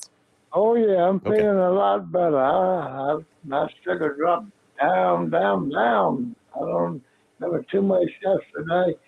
I'm feeling okay now. But win, lose, or draw, when the Gamecocks play the last game of the season in baseball, Kingston got to go.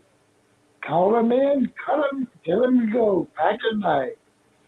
Now, let's talk about this other one that's got this Las Vegas over, under, all that. That over sounds like we only supposed to win about 5.5 games. Under seems like we're going to lose about 6.5 games, I think, maybe 7.5. But I'm going to tell you, your Gamecock players may be gone, but we going to go 12-0. And I'll stick to that till I'm proven wrong. When we lose one, that'll be 11-1. But until it's proven different, Gamecock Larry will tell Gamecock Nation 12-0. Go Gamecock. Have a great day, Bill, Jen, and Patrick. Love you, Gamecock. Go Gamecock. Okay, that's my Gamecock Larry. Yeah, that's okay. We'll take That makes me happy. We'll take a little bit of the negative if he's going to be. That's the positive Gamecock Larry that we have all grown up listening to and have become accustomed to. Good to hear from him this morning. Glad he is feeling tremendously better. Absolutely fantastic. Good that he is back. 803-404-6100. I'll get back into these over-unders. Got the poll question out. You can go to my Twitter account at Will WIL Gunter GUNTER. The current win total for the 2022 South Carolina football team is 5.5. Vegas is crazy. That's way too low. 71% of the vote coming in right now for that. Right. Vegas never loses. 29% of you saying that, about 130 votes coming in. Got about an hour left on that poll. We'll get back into that. I'll give you some of the over-unders. I've been teasing that a little bit. Some of the over-unders for some other teams across college football. You can weigh in with your thoughts on that. 803-404-6100. It's Phil Gunner, Jen Jensen. Patrick Brett on vacation. Look forward to getting him back on Tuesday. You're listening to the Early Game on 1075 Game. Game time with Heath Live, 3 to 6 p.m. on your home of the Gamecocks. 1075 The Game. 1075 The Game traffic from the Shepherd's Glass Traffic Center. Shepherd's Glass, a true reflection of quality. shepherdsglass.com.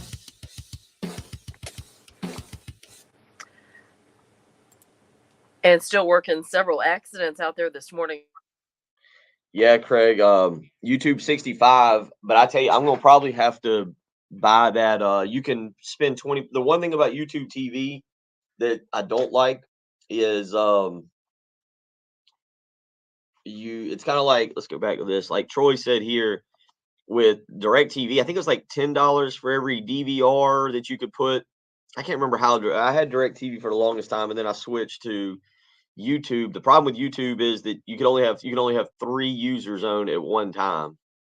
But now they offer, I think for $20 extra, you can have unlimited users. And I've got one thing that costs a little bit more. So but I think it's time to pay the $20 extra and just suck it up and get unlimited users, because as the kids are getting a little bit older, and I'm kind of considering something to do with like a man cave wall in the sunroom where I do the show from every morning, where I might have 3 or 4 TVs set up. I'm probably gonna have to go to an unlimited package. That's gonna cost about $20. So that'll probably be the next step, but it's hard, man.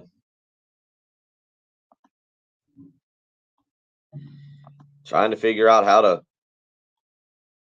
trying to watch. That's not bad. Customer 10,000. DirecTV. Wow, you were ahead of the curve on DirecTV. Definitely ahead of the curve. We'll see. DirecTV I was paying like $210 a month for DirecTV, and that was just a good way to save. Now I do pay $70. I think I pay $5 extra for some channel. I don't know what I pay, but I mean, it's crazy. Crazy what they do to us just to watch a little television.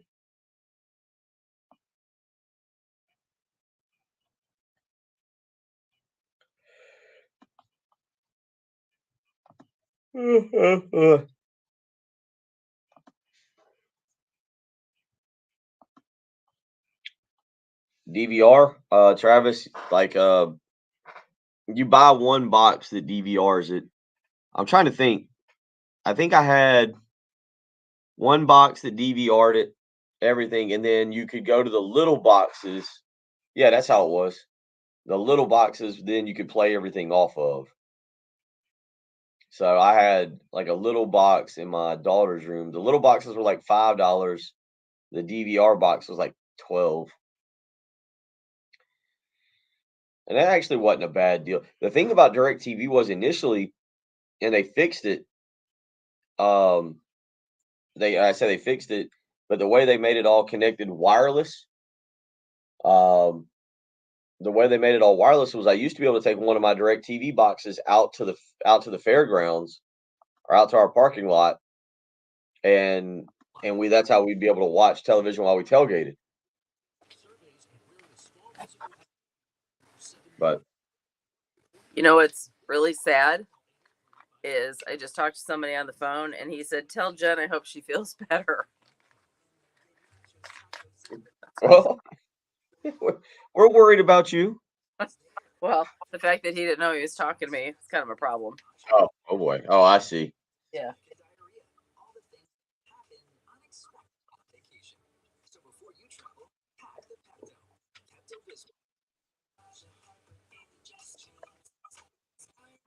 I'm very happy Gamecock Larry was Jimbo. He said, he told me off the air that had a little sugar issue. Sugar dropped pretty low on yesterday. So yeah, he was much more our huggable Gamecock Larry. He was a happier. I agree. He was a happier. We can live with the negativity as long as there's positivity behind it. Absolutely, not just mad.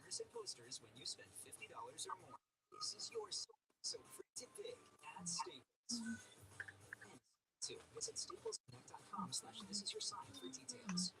Broadcasting live from the Herndon Chevrolet Studios. This is 107.5 The Game. All right. Online today and see why Herndon Chevrolet makes you smile. The early game. Your home of the Gamecocks. The early game. 107.5 The Game.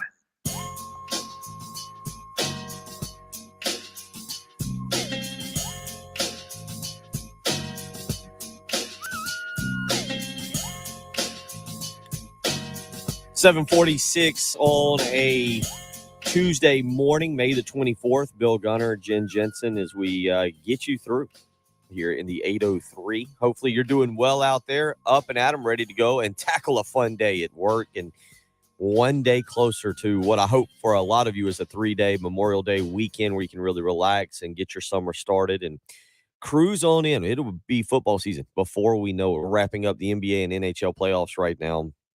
Football season, though, will be here before you know it. And one of the things that really lets us know is when Vegas starts to put out their over-unders. And pointsbet.com has put out their list. This is what I'm going off of. The full list is on vegasinsider.com. Alabama is at 10.5 on the over-under wins for the season. Arkansas, 7.5. Auburn, 6.5. They've got Clemson at 10.5. Not really a surprise. Most people expecting Clemson to have a strong bounce-back year. Florida, 7.5. Florida State, 7.5. Florida State seems a little high. Florida State seems a little high to me when you look at it. That's right.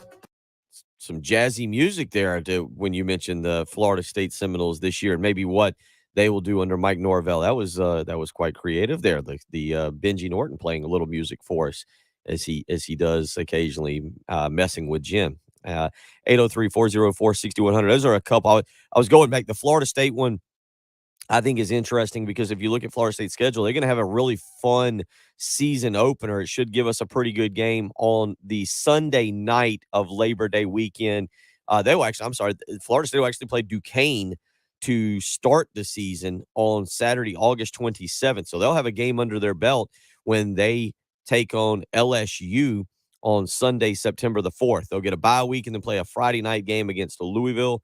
That'll be followed up against Boston College in Tallahassee, Wake Forest in Tallahassee, a trip to North Carolina State on Saturday, October 8th. Clemson comes back to Tallahassee Saturday, October 15th. They'll get another bye week, and then Georgia Tech, Miami, Syracuse, Louisiana, and Florida.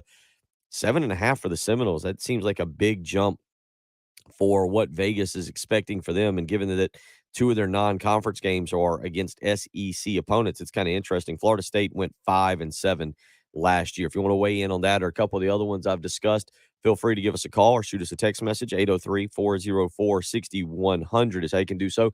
Jen, let's get out to the Love Chevy phone line. Sebastian wants to weigh in on the Vegas numbers here. Sebastian, how you doing this morning? What's on your mind? I'm doing all right. I just wanted to start off by thanking you guys for what you do every morning. Appreciate that, man. But in all honesty, I think 10-2.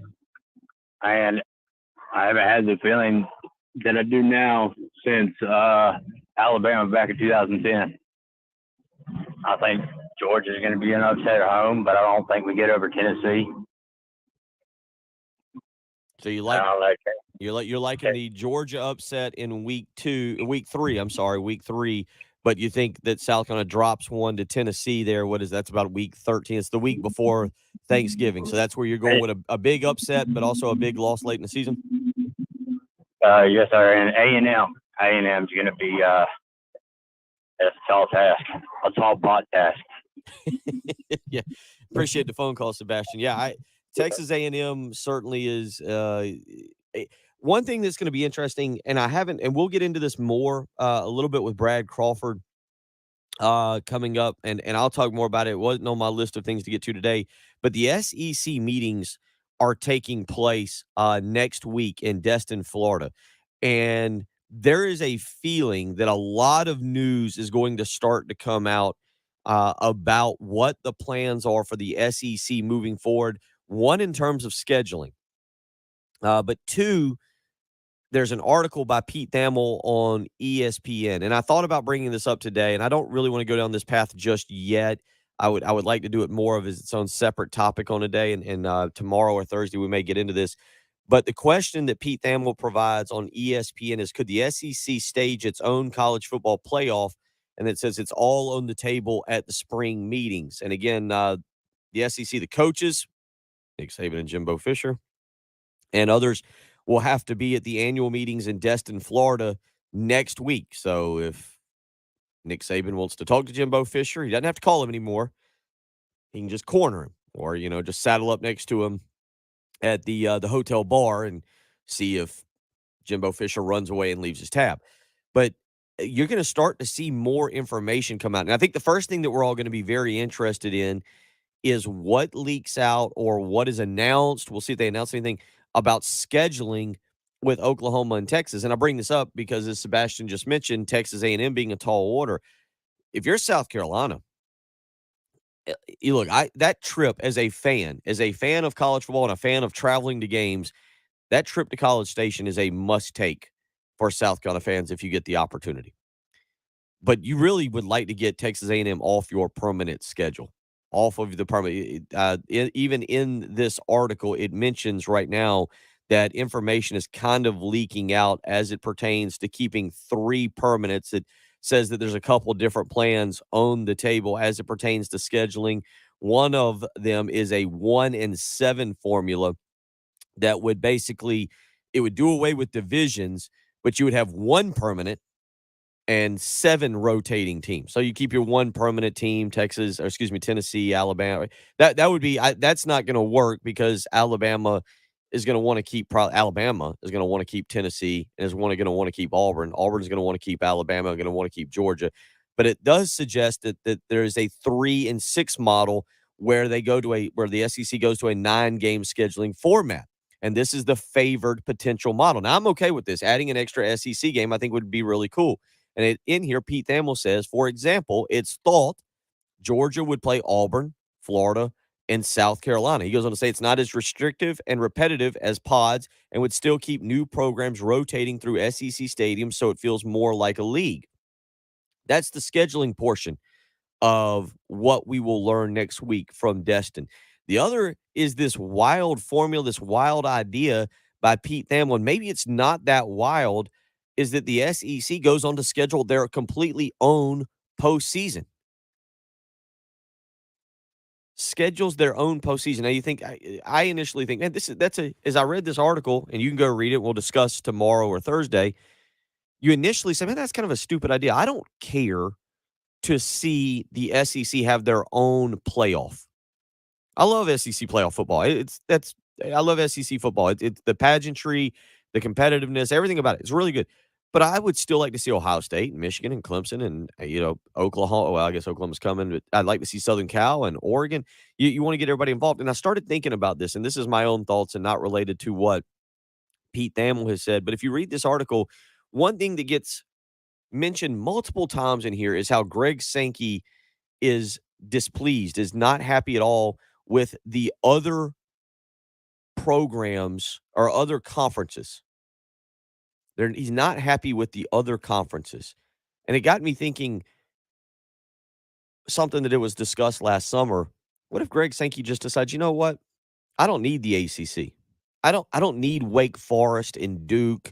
I don't need Virginia. You know what I need? I need Florida State and Clemson and Miami. I need them. I don't need the rest of the ACC. They'll hold me back. I don't need all of the Pac-12. I just need Southern Cal and Oregon and, maybe you want to throw UCLA in there. What if Greg Sankey is thinking, what if the SEC is thinking that way? Like, I don't care about the Pac-12 anymore. I don't care to work with the ACC anymore. I don't really care to work with the Big Ten. And now the Big Ten financially the Big Ten and the SEC are going to have to come together in some way, shape, or form and work together. The money there is going to cause those two to do it. But if you're Greg Sankey and you're fed up with how the ACC and the Big 12 and the Pac-12 are trying to block what you want to do with the playoff, Greg Sankey might be sitting there today with a huge plan going, you know what? I don't want to work with John Swofford anymore. I don't want to work with the Pac-12 commissioner anymore. I don't need the Big 12. I don't need Cincinnati and Houston. I just need Oklahoma State. I just need Florida State and Clemson to complete my massive 32-team conference or whatever he wants to go to. And maybe then they work with the Big Ten. Just something to think about. It's a great article. Go check it out on it's Pete Thamel. It's on ESPN.com. Again, it says, could the SEC stage its own college football playoff? It's all on the table at spring meetings. It's something that we will certainly dive much more into as we go through the week because there's a lot of stuff next week that we'll start to preview or get you ready for as it pertains to the SEC meetings and the information that could start to roll out, both involving scheduling and what the SEC stance is as it pertains to the future of the college football playoff. A lot to think about there, and we'll get into that a little bit, both in the next hour but also in the coming days. Cal Thompson coming up in about 20 minutes to break down the PGA Championship. It's Bill Gunners, Jen Jensen. It's the early game on 107.5 The Game. The home of the Gamecocks. 107.5 The Game. WNKT FM, Eastover, Columbia. A Cumulus media station. It's not too late for a deep spring cleaning on your home. So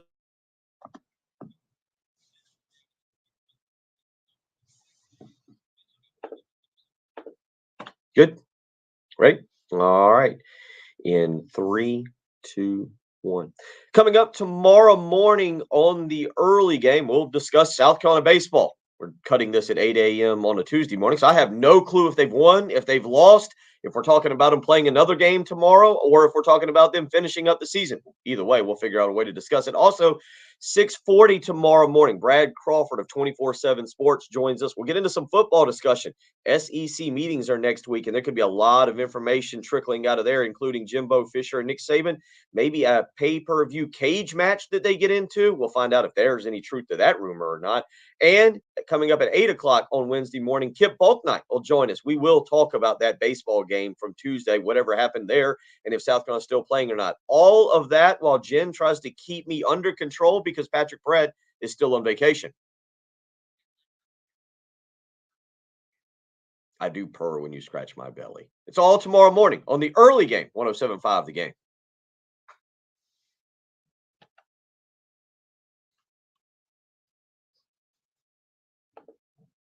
That was funny.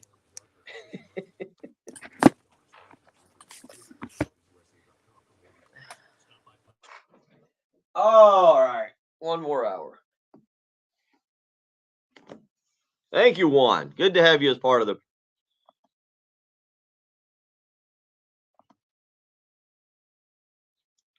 the tailgating thing. I've never been able to get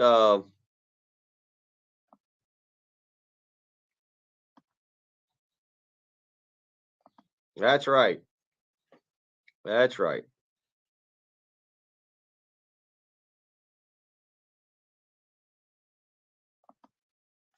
Sonny, we actually tailgate off of Shop Road, or right there at the corner of Shop and George Rogers.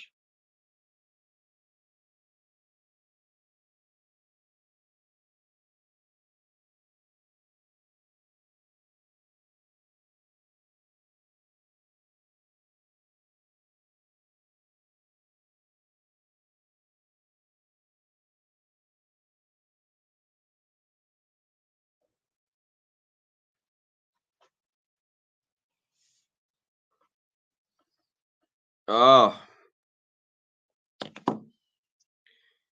Yeah, the problem with YouTube is I don't know what y'all use for bandwidth or how you do the hotspot, because it feels like when you get too many people out there, everything slows down a little bit too much. But we were kind of able to make it work this past year.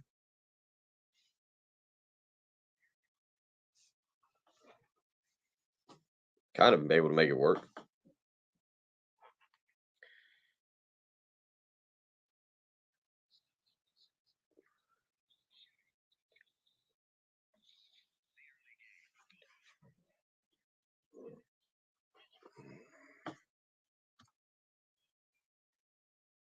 Patrick Perez. There's a 0% chance that I will have a full wedding. Yeah. I'm pulling for your. There's a 0% chance that will happen. The future Mrs. Perrette to put her foot down and she can try. My feet are bigger. Guaranteed. And Jen Jensen. William Byron referring to Joey Logano, Jen, as a moron and an idiot. Yeah, standard. Vocabulary straight out of the Jen Jensen playbook right there when not happy with how something ends. On your home of the Gamecocks, 107.5 The Game.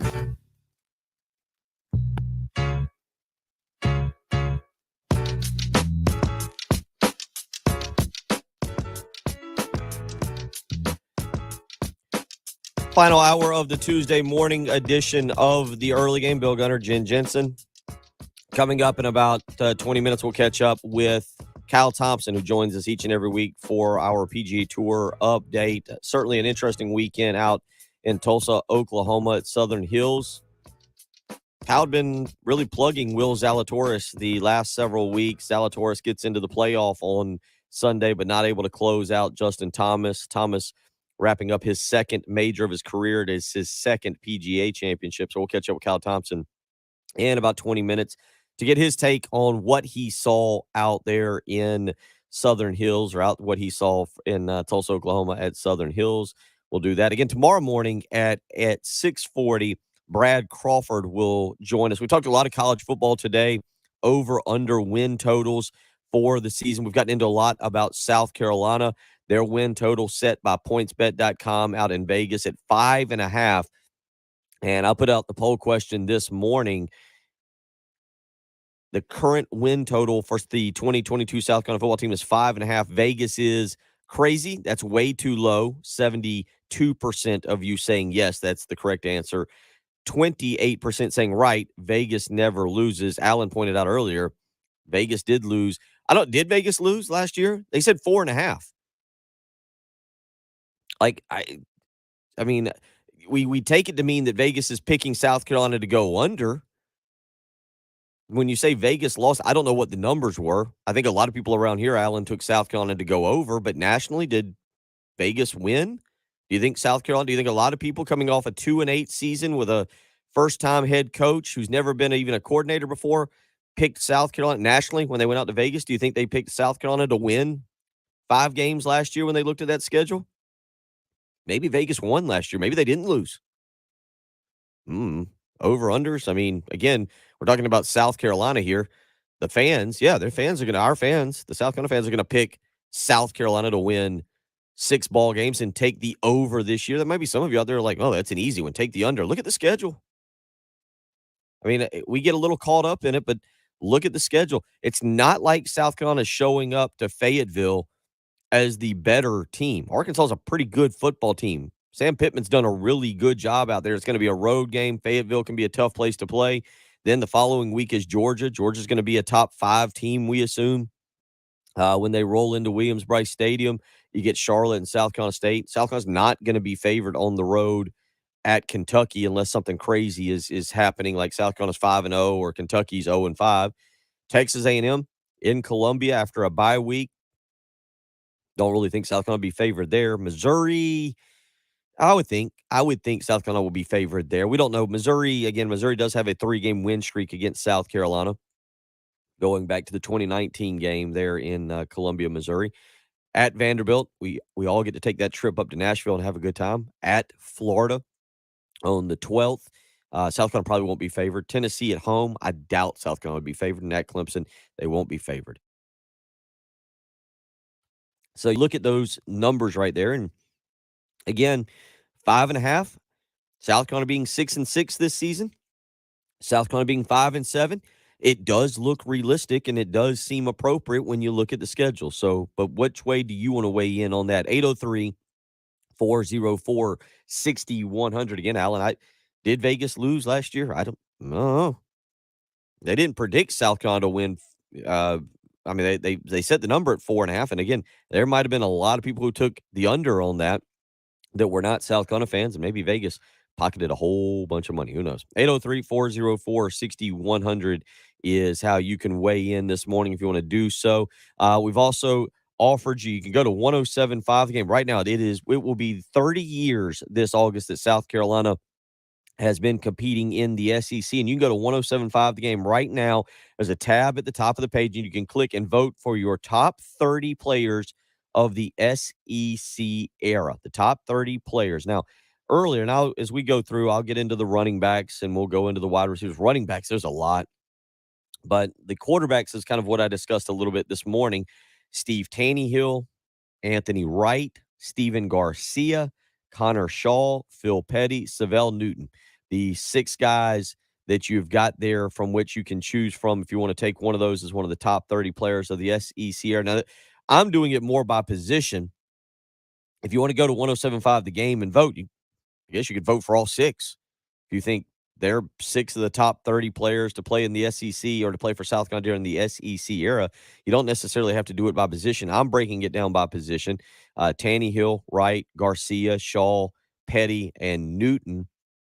You look at that list, maybe you can make the case for Dylan Thompson being on there based on his 1 year as a starter for South Carolina. Maybe just do it based on the miraculous off-the-bench game against Clemson where Dylan Thompson gets the start up in Death Valley and leads South Carolina to a victory. So maybe you would be willing to put Dylan Thompson on there for the 1 year and that particular start.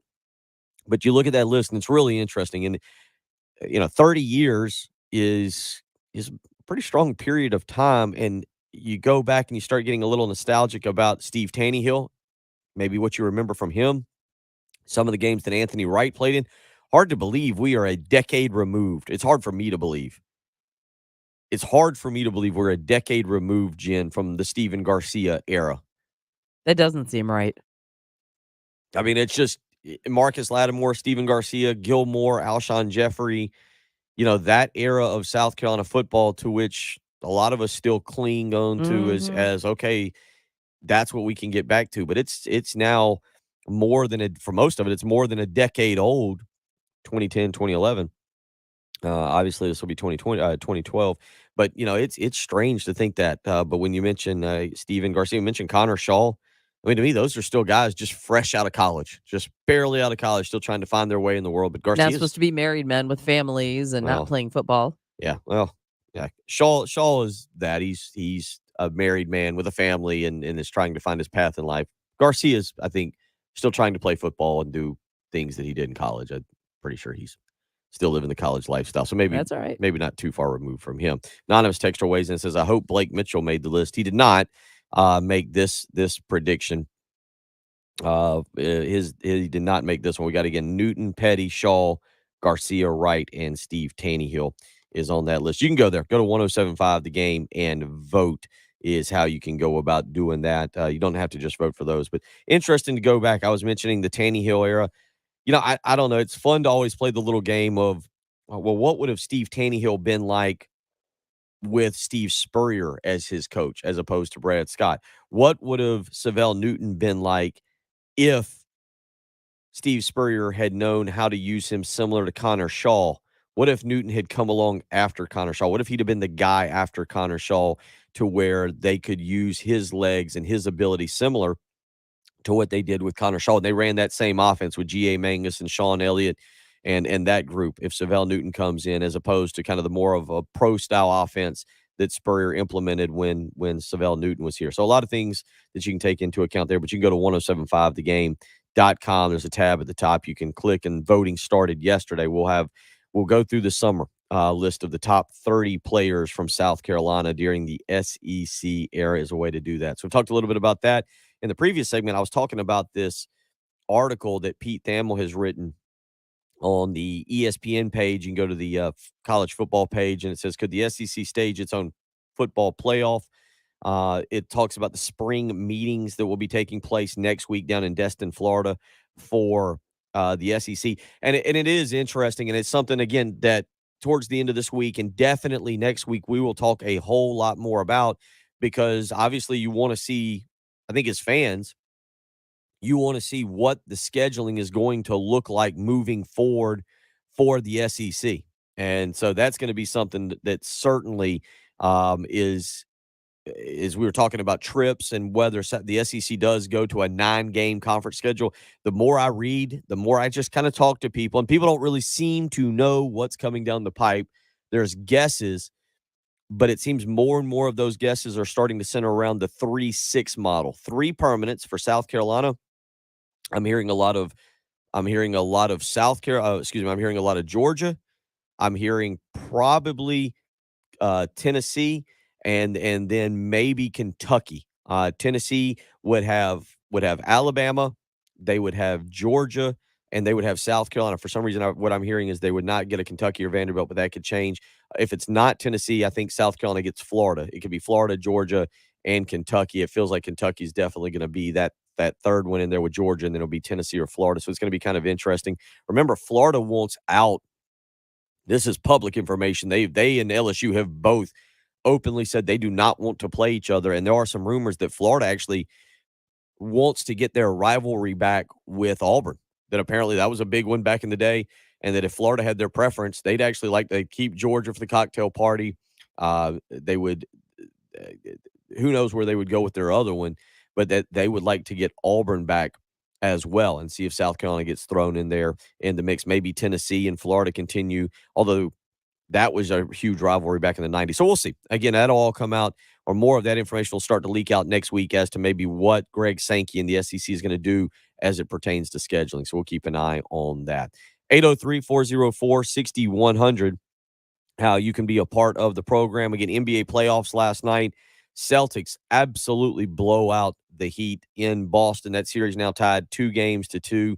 Game 5 will be Wednesday night back in Miami. The Celtics 102-82 winners over the Heat. The Heat are really banged up right now. Jimmy Butler tried to play last night, just 27 minutes, scored just 6 points. He was 3 of 14 shooting in that ballgame. The starters for the Heat combined for 18 points last night. It was the lowest combined point total for starters in an NBA playoff game since 1970, 1971. Absolutely poor performance last night with the Heat. We'll see if they're able to get through. Kyle Lowry is banged up. He played last night, 21 minutes, but could only score 3 points. Tyler Hero is out with a quad injury. He did not play last night. We'll see if the Heat are able to get healthy between now and tomorrow night. NHL last night, a pretty good night. Lightning defeat the Panthers and sweep them. They win that series 4-0. They'll await the winner of the Hurricanes and the Rangers. That game tonight up at MSG. In the late game last night, the Avalanche knocking off the Blues 6-3. So a little bit of NHL and NBA playoffs for you yesterday as well. Excuse me. We will get more into that. The PGA Championship this weekend. We'll catch up with Kyle Thompson. He of the PGA Tour, the former PGA Tour member, will join us. We'll get his take on what he saw out in Tulsa, Oklahoma at Southern Hills when we return. It's the early game on 107.5 The Game.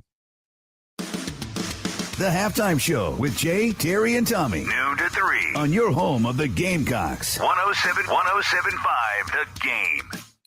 Feeling healthy, being ready to play a little golf or enjoy Memorial Day and go jump in the lake or whatever it is you want to do with the kids and the family. Maybe you want to get out and play a little wiffle ball in the backyard. Again, whatever it is, you want to feel your absolute best. You don't want to be suffering from joint pain or problem with your knees or your ankles, your elbows. You need to feel your absolute best to hit home runs in wiffle ball. And with QC Kinetics, that's exactly what they'll have you feeling. Give them a call today for a free consultation, 803-281-6860. You can take action now and get that free consultation. Powerful, effective joint pain treatments with natural biologics are here, and you can take advantage. 803-281-6860. QC Kinetics is the nation's leader in regenerative medicine, giving you access right here in Columbia to this modern-day joint pain solution. You can get all of that. Lasting joint pain relief with no drugs, no steroids, no downtime, and most importantly, no surgery. These are growth factors that can restore and repair damaged tissue. So call QC Kinetics today, 803-281-6860. Again, that's 803-281-6860. Call QC Kinetics today for a free consultation, 803-281-6860.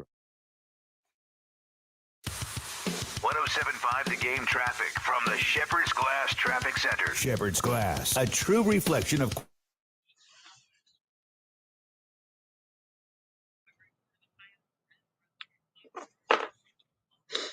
All right, let me walk around for a second. I choked up there.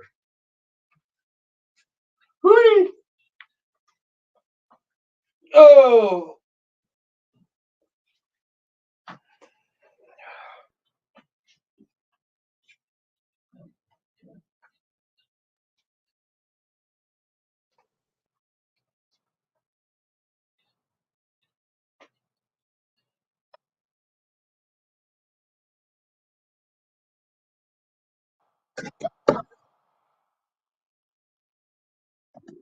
I forgot we had.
Let's see here. Somebody sent me an article. Let's see what it is.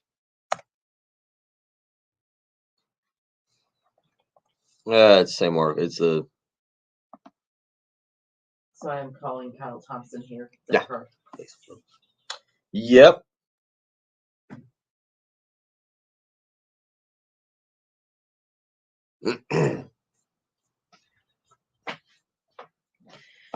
All right.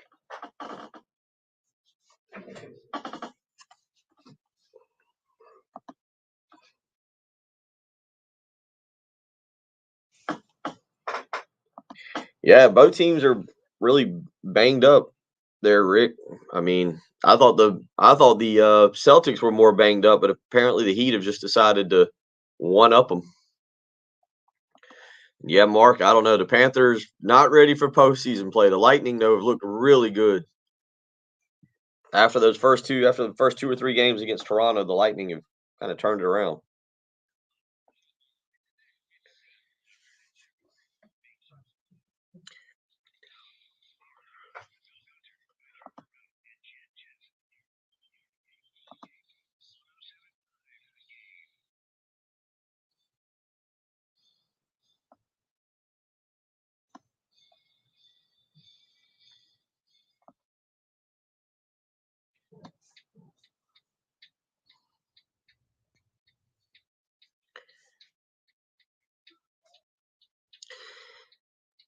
Was a very interesting weekend out in Southern Hills at Southern Hills Country Club out in Tulsa, Oklahoma. The weather alone is something just to discuss as we welcome in Kyle Thompson, our PGA Tour professional who joins us each and every week. And Kyle, let's just start. Have you ever seen it where it's, I don't know, it had to be high 80s on Thursday and I believe Friday, but then Saturday it's dipping into the 50s. I think at one point on the telecast I was watching, they said it was warmer on Saturday. I think it was around sometime between about 12 and 1. It was warmer in Scotland. Wherever they played the Irish Open at is where they're going. They said it was warmer there than it was in Tulsa, Oklahoma. You ever been a part of a tournament with weather swings like that?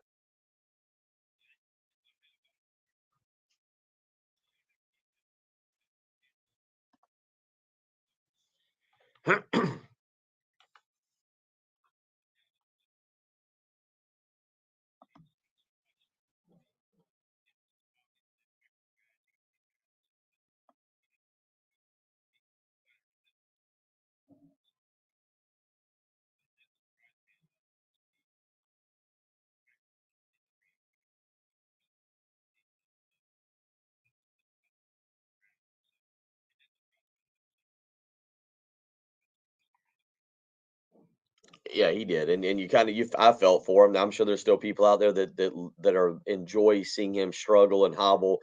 But yeah, you're right. On Saturday, the little bit that I was able to watch, you could tell it was not the kind of round, not the kind of day that he needed to even have any chance of success. I will say this, and then we'll move on Tiger.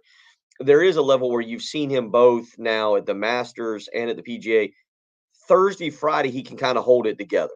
It's the you can see the golf, but then you get into the weekend and again, Kyle, that's something I don't think we understand because when we go play, most of us ride golf carts now. So even if you play 4 consecutive days, you're still stressed and worn out and exhausted, but at least you've ridden a cart as opposed to walking. And that appears to be the biggest problem for Tiger right now. Obviously, he's got to get stronger and more physically fit. But the after 2 rounds, he just looks spent.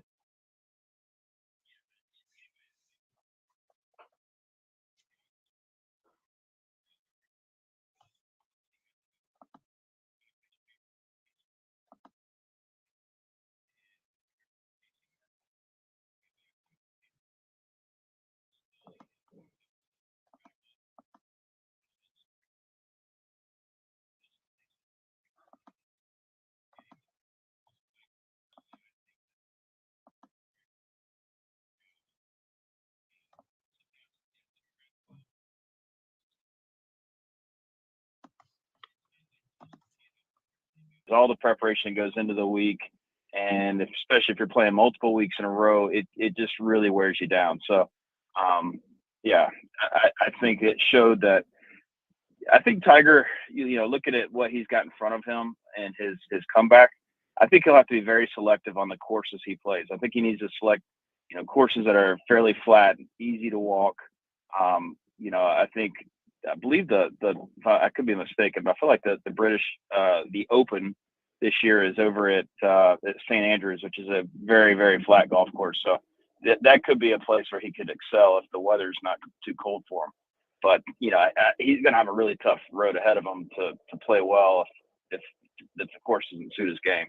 Yeah, you're correct. The Open Championship will be at the St. Andrews Links Old Course coming up July 14th through 17th. The next one, obviously, the Country Club in Brookline, Massachusetts, will host the U.S. Open June 16th through the 19th. Let's go back this past weekend. A guy you text me, a guy that you've promoted a good bit for the last few months, finally puts it together. He just cannot quite get the job done. But Will Zalatoris is starting to look like he's going to break through soon, and that breakthrough could lead to multiple victories. Yeah, Will, I felt terrible for him. He played really well. He made an up and down off the cart path. If anybody's watching, he'd take a drop, and his only play was to play it off the path. And he was in the seam of the cart path it was early in his round, and got it up and down. It was an incredible shot. Hit it up to about 8 to 9 feet, made the putt. He had a very poor 3-putt late in the round from about 20 feet. I think it was on, I want to say, his 17th hole. So he's so close to winning, and once he does, he's gonna just break through. And the same with Cameron Young. He's another guy that I've been touting week in, week out. That these guys are just so talented that time will be is on their side. They're very young. Both of them are under 24, 25 years old, and it's only a matter of time before they start winning all the time. As a former PGA Tour professional, how do you watch Mito Pereira on 18? How do you absorb that? Because I think as hackers, as people who go out, I played in the tournament yesterday, as guys that just go out and play weekend rounds, you watch them and go, oh yeah, I'm used to that. I can accomplish knocking it in and blowing a lead on. Yeah, that's another. But as a former PGA Tour player, as a guy who understands that, as you're watching, how do you absorb seeing him just unfortunately come unglued there on 18? Well, that really hurt for a number of reasons. And it hurt me to watch it. Mito is an incredible, nice guy. Just as you maybe saw from his post-round interview, I mean, he won a lot of fans just with that interview. He could have easily blown off the media, gone and sulked and cried about it. But he's a really, really nice guy. And then on the second part of that is his caddy, Scotty McGinnis. He looped for me the last 10 to 12 events back in 2018, Australian guy. So he is I felt really bad for both those guys. And, I get it. He hit driver because he's piped driver every single day on that hole and hit it perfect. So in his mind, hey, I'm just going to do what I've done every day.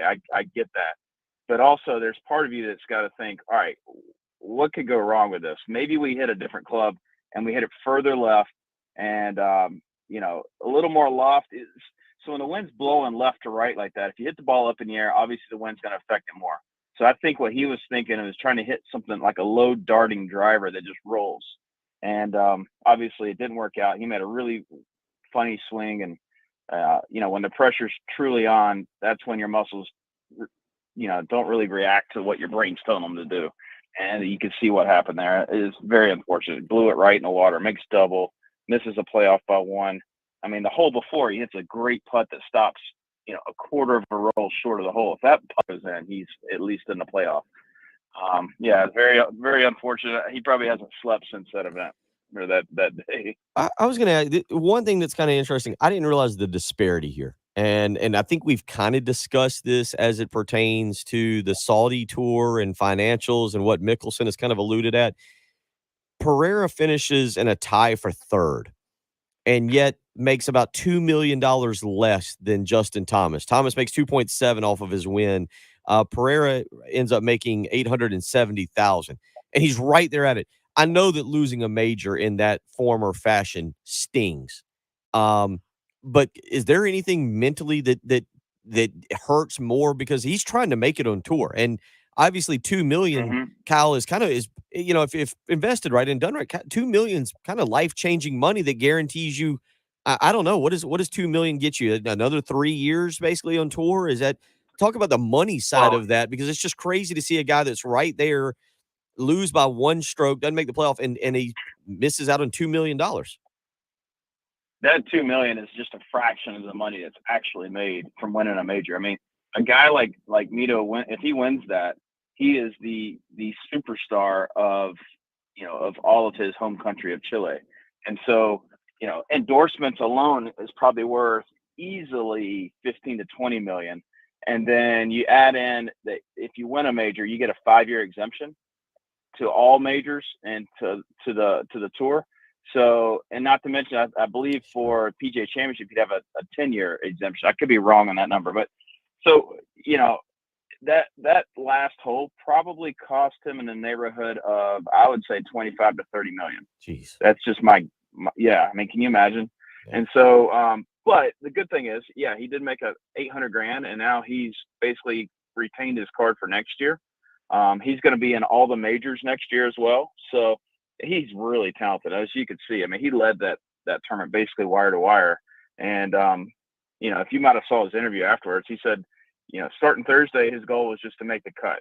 Mm-hmm. And to know that, to feel like he had a shot to win the tournament and he was right there to win it on Sunday, he would have taken that all day long on Monday, Tuesday, Wednesday. So as he was looking into the week. So it was a great outlook he had on it, but it could be you never know what his career holds, and it could be a once in a lifetime opportunity that was squandered. Before we let you go, the winner, we should talk about him, Justin Thomas, just 3 rounds of 67. The Saturday round, as we mentioned, the weather was very difficult, but he holds on. He hangs in there on Saturday, doesn't fall too far behind. I guess he doesn't fall too far behind. He won, but 7 shots typically you'd be like, that's pretty far behind. But just your take on what you saw from Justin Thomas this weekend to rally. This is a guy who I think has as much potential as anybody on the tour yet. I made a comment about him last week, I think before we had you on, that he always seems to do something that where he's not really in contention on Sunday, but this time he actually comes through and gets it done, picks up his second major. Well, he's obviously extremely talented. Little guy, hits it a mile. He's just the person, and in person as he comes across on TV, he's just very likable. I saw where somebody made a bet on him. Somebody put $200 down when he was on the 10th tee that he would win the tournament, and that $200 bet, because he was 5 or 6 shots back, ended up paying the guy $50,000. So pretty amazing to see what he's done in the game. Really, he's still one of the young guys. It seems like he's been around forever. I want to say he's about 28 to 30 years old. I mean, he still has a long career ahead of him, and he hits the ball extremely far. What I love about him the most, watching him, is those little half-speed wedge shots. He is as good as anybody in the world at those. So yeah, I'm talking about like the 60-yard shots where he takes sort of a long swing and has a nice, smooth, slow, hit into the ball, and the ball comes off with a ton of zip, it seems like. So he's got a lot of game, and it wouldn't surprise me at all to see him win a couple more times this year. And everybody at the top of that leaderboard were guys that I could root for, and that's what made the tournament fun to watch for me. Kyle, we appreciate you taking time out each and every week to join us. Certainly, we will catch up with you next week, maybe talk a little bit more about some golf tips as people get ready for the summer Monday, what is it, Captain's Choice Tournament Tour is what I call it, where everybody's just bouncing around. I was out at the Big Spur Golf Tournament yesterday at Charwood Golf Club and had a good time. Played with a guy, Derek Glantz, who's a State Farm agent here in town, and I tell you what, he could hit the ball a mile. So you and I got to start comparing to see who can hit the ball further, because I got a feeling you can still put the ball out there pretty good. Yeah, I hit it decent, but I'm getting old and fat now. So I mean, I hit it straight. I wouldn't say I hit it super long, but I can wedge it with the best of them. That's where I made all my money in my career. Well, you old and fat. Tell everybody what you're doing now. That way, I know you're doing insurance as well. And if people want to get in touch with you, I'm doing insurance. Yeah. So tell them how they can get in touch with you and what you can help people with. Sure. Well, I do commercial property and casualty insurance. So if you own a company that has 50 or more employees, I can help you with your P&C insurance. I kind of go after middle market accounts, and I've been in it for about 4 years now, and it's been a really good transition out of professional golf for me. So. Well, we appreciate you joining us each and every week as you do to offer a lot of great insights. Speak with a lot of people who enjoy listening to you each and every week. Look forward to catching up with you next week. Sounds good. Thanks, guys. Take care. Kyle Thompson there, former PGA Tour standout, former South Carolina Gamecock. It was phenomenal there and offers a lot of great insight each and every week. We'll come back. We'll move on with the program. You're listening to the early game on 107.5 The Game. 30 years ago, the South Carolina Gamecocks entered the SEC. The exclamation point in the swamp.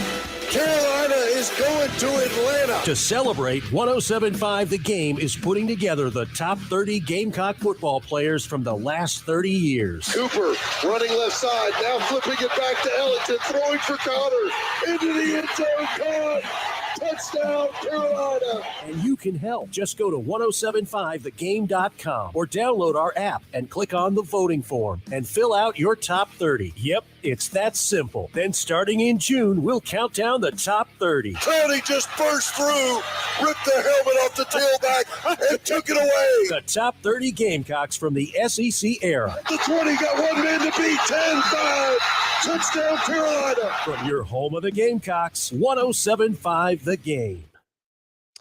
You give us a lot to get into this morning. Memorial Day weekend, certainly just around the corner. And if you want to have a good, clean home, Zero Res is what you need to call. 803-262-4020 is how you can get in touch with Zero Res right now. $119. That's all it'll cost for 3 rooms of carpet cleaned. And if you mention me, Bill Gunner, and 107.5 The Game, you will get a hallway cleaned for free. All you got to do is remember my name, Bill Gunner, at 107.5 The Game, and you can get your hallway cleaned for free with Zero Res. That's not a bad deal right there. So if you got a big Memorial Day party coming up this weekend, you want to make sure the house looks good, looks clean, call Zero Res today or book with ease online, ZeroResColumbia.com. Again, that's 803-262-4020 or ZeroResColumbia.com. Again, 3 rooms of carpet clean for only $119. And when you mention me, Bill Gunner, at 107.5 The Game, you get a hallway cleaned for free. Zero Res, using that patented ZR water technology, scientifically proven to keep your rugs, your tile, your upholstery all insanely clean. So don't wait another day. Go ahead. Get that Memorial Day party lined up by starting with a clean house. Call Zero Res today, 803-262-4020. 3 rooms of carpet clean for only $119. And don't forget to mention me, Bill Gunner, at 107.5 The Game, and you'll get a hallway clean for free. Again, it's Zero Res. Spell it backwards or forwards. It's the right way to clean. 107.5 The Game traffic from the Shepherd's Glass Traffic Center. Shepherd's Glass, a true reflection of quality. ShepherdsGlass.com. And taking one more look at the traffic conditions out there this morning. I-20 eastbound at Highway 6, the shoulder is currently blocked due to an earlier accident, but traffic is starting to move a little bit better through there.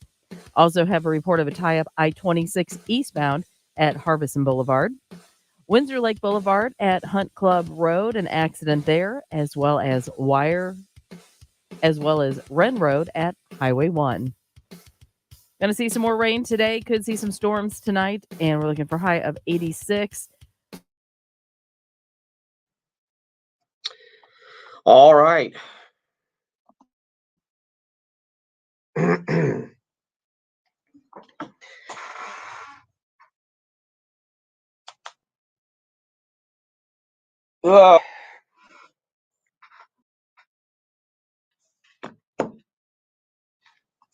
All right, Jen. We will do a short segment here and come right back and wrap up the program.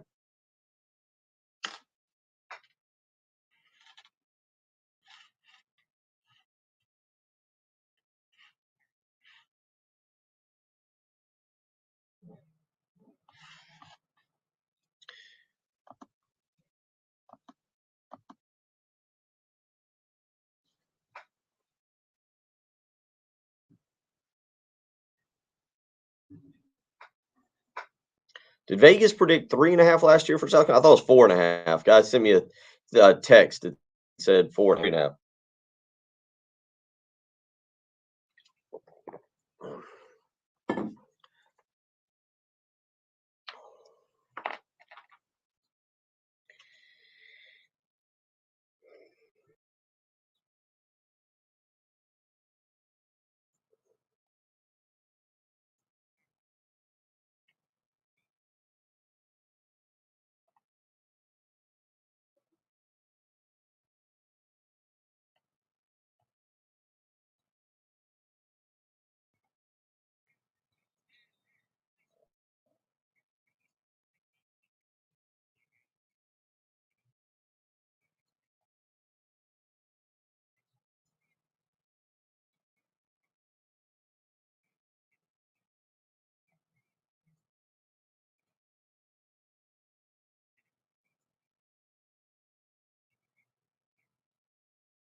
Yeah, we got to get. You're right, Mark. We got to get Jen healthy back there, especially if Jen's going to go to Indianapolis. I don't feel like sitting in the heat at a racetrack with a cold is the ideal way to spend Memorial Day. But what do I know? I've never been. Justin Thomas definitely he can have a bunch of them.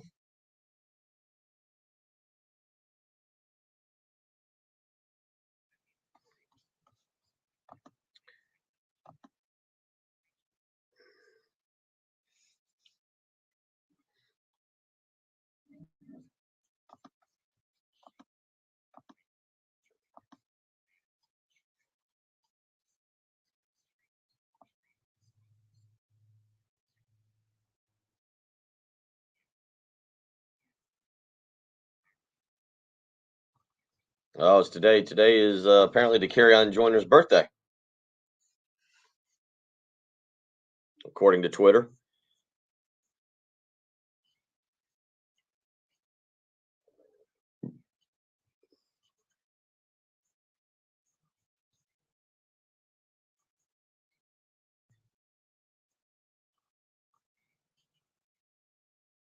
There was something I was looking for.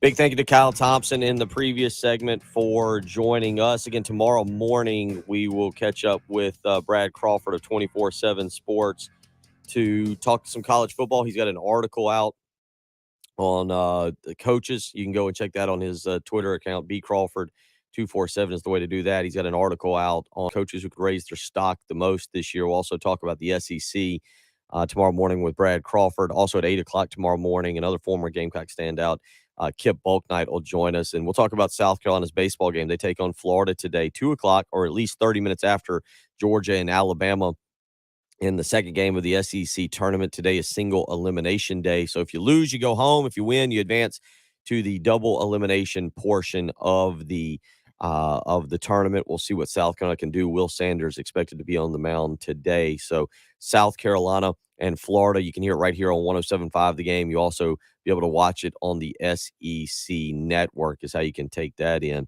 Again, we'll talk about that tomorrow with Kip Bulknight. If you want to weigh in this morning, anything you've heard, 803-404-6100. As always, you can go and join us on the YouTube live stream or on the Facebook live stream. Go to youtube.com, search, click, and subscribe to our page where you can watch and join in. Craig on the live stream talking a little bit about Justin Thomas. Said he's got every shot in his bag. We'll see if Thomas can build off of this and claim another major this year. You can always join us on Twitter at Will, W-I-L, Gunter, G-U-N-T-E-R. She's at Jen Jensen Morse. And you can follow along on Patrick's trip to Austin, Texas at _Patrick Perret. Speaking of Twitter, I don't know how to say this guy's name. Andrew Filipponi, I believe, is, according to his Twitter account, he's got over 56,000 followers. So seems like a pretty good guy, and he's verified. He says he talks sports in Pittsburgh on 93.7 The Fan. He's also heard on CBS Sports Radio. I say all this because he put out a tweet yesterday. This is just great. He says, interesting story out of Pittsburgh today, the Addison family. Now, the Addison family would be that of Jordan Addison, the Biletnikoff Award winner that, again, is a lot of name, image, likeness is centered around. And it is kind of funny. There's some irony here because Alabama and Bryce Young were initially connected with Jordan Addison. Now, according to Addison, it came down to Texas and Southern Cal for his services. But Alabama, because of a connection with Bryce Young working out with Jordan Addison, there was some discussion that maybe he was a part of it. This is a tweet yesterday from Andrew Filipponi. You can see it at the Pony Express. He says, interesting story out of Pitt today. The Addison family showed up today to move Jordan Addison out of the football team's apartment complex in full Southern Cal gear, head to toe. Trojan logos everywhere. Would have loved to seen former coaches and players' reactions. So the kid transfers. basically a lot of feelings that he took a mega NIL deal from Southern Cal and to go and play with Caleb Williams, who he's familiar with from back in the D.C. area. The family goes to move him out of Pitt today or yesterday. This is a tweet from 14 hours ago. Goes to move him out, and they show up fully decked out in Southern Cal logo. It's a good thing they got out of Pittsburgh safely, because I would imagine some former coaches and players have some hurt feelings about that.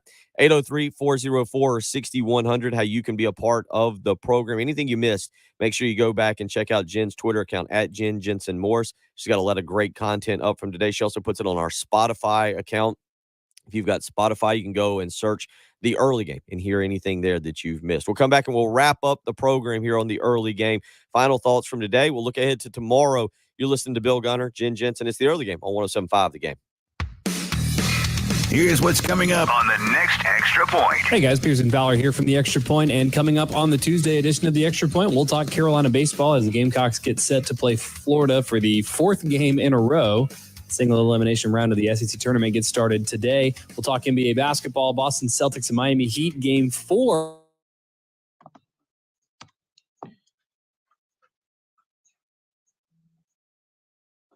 Oh, we got to stretch.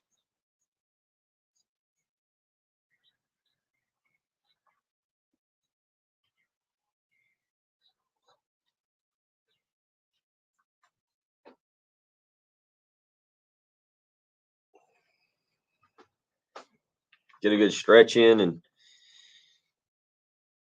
I'll have to go back and read this article that was sent to me.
All right.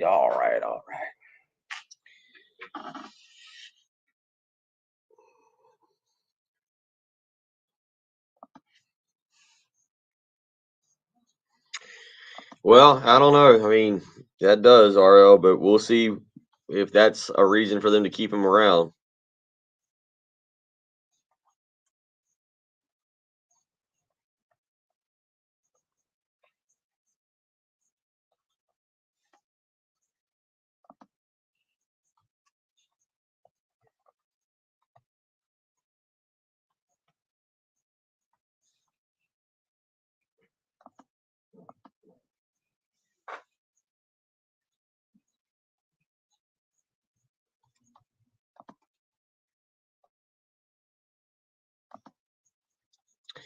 All right, wrapping up the program here. Let's just look. I have not looked in a while. I think we've added about another 50 followers on our YouTube page. I think we're up to 1,050 or a little over. Oh my gosh, that's quite a bit. That's a big increase. Yep, 1,050.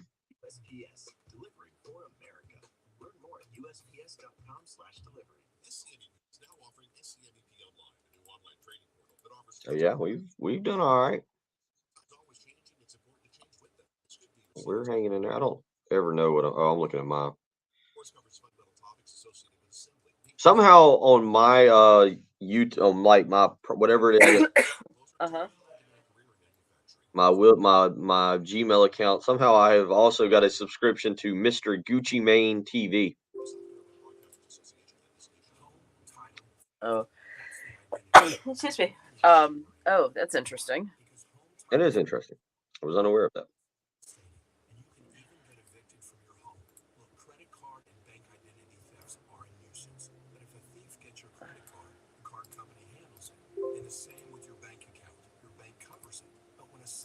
Interesting to see where all that goes there. Take one more look at our TikToks. How we've done this morning.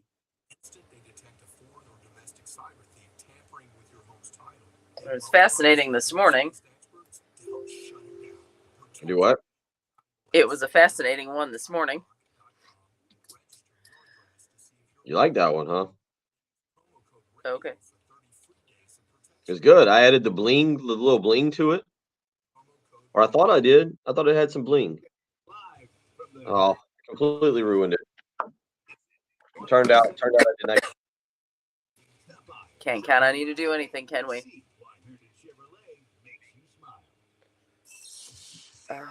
With Bill Gunter, Patrick Barrett, and Jim Jensen on your home of the Gamecocks. The early game, 107.5. The Game.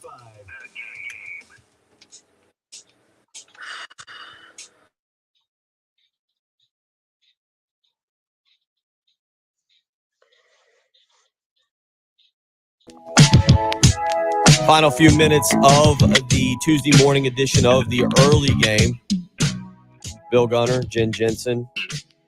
Get you ready. Pearson Fowler will be in next. And again, later today, South Carolina baseball, 2 o'clock is the expected start time, 30 minutes after Georgia and Alabama out there in Hoover. And it'll be, again, an elimination day. South Carolina taking on Florida for the 4th consecutive game. Obviously, the 3 on Thursday, Friday, Saturday, then a Sunday, Monday break. And now Florida, the 7 seed, the Gamecocks, the 10 seed out in Hoover, and we'll see what happens. The schedule for today, if you're wondering, is 10:30 this morning. This is all Eastern time. Alabama and Georgia in the 10:30 game. South Carolina and Florida is scheduled for 2 p.m. Mississippi and Vanderbilt at 5:30, and Kentucky Auburn tonight at 9 o'clock. And again, the winners will advance into the double elimination portion of the schedule. South Carolina, we've mentioned this stat a couple times. Kudos to Tommy. This is a Tommy Moody stat. South Carolina has not had a losing record since 1996. They have not had a losing overall baseball record. They did have a 28-28 record. I think back in 2017 is what it was, 2018 under Mark Kingston.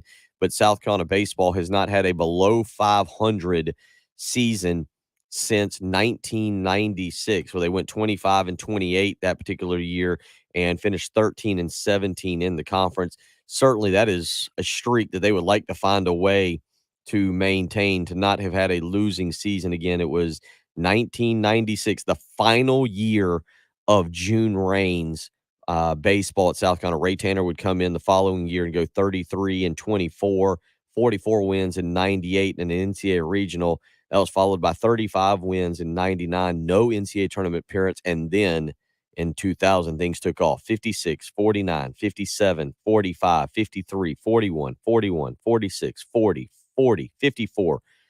The run that Ray Tanner would then go on was absolutely ridiculous, and I only stopped at 54 because that's where my page stopped. But 54, 55, 49, absolutely ridiculous seasons there. It was actually, if you go back from starting in 2000, South Carolina did not win less than 40 games again until 2015, when Chad Holbrook went 32-25 and missed the NCAA tournament.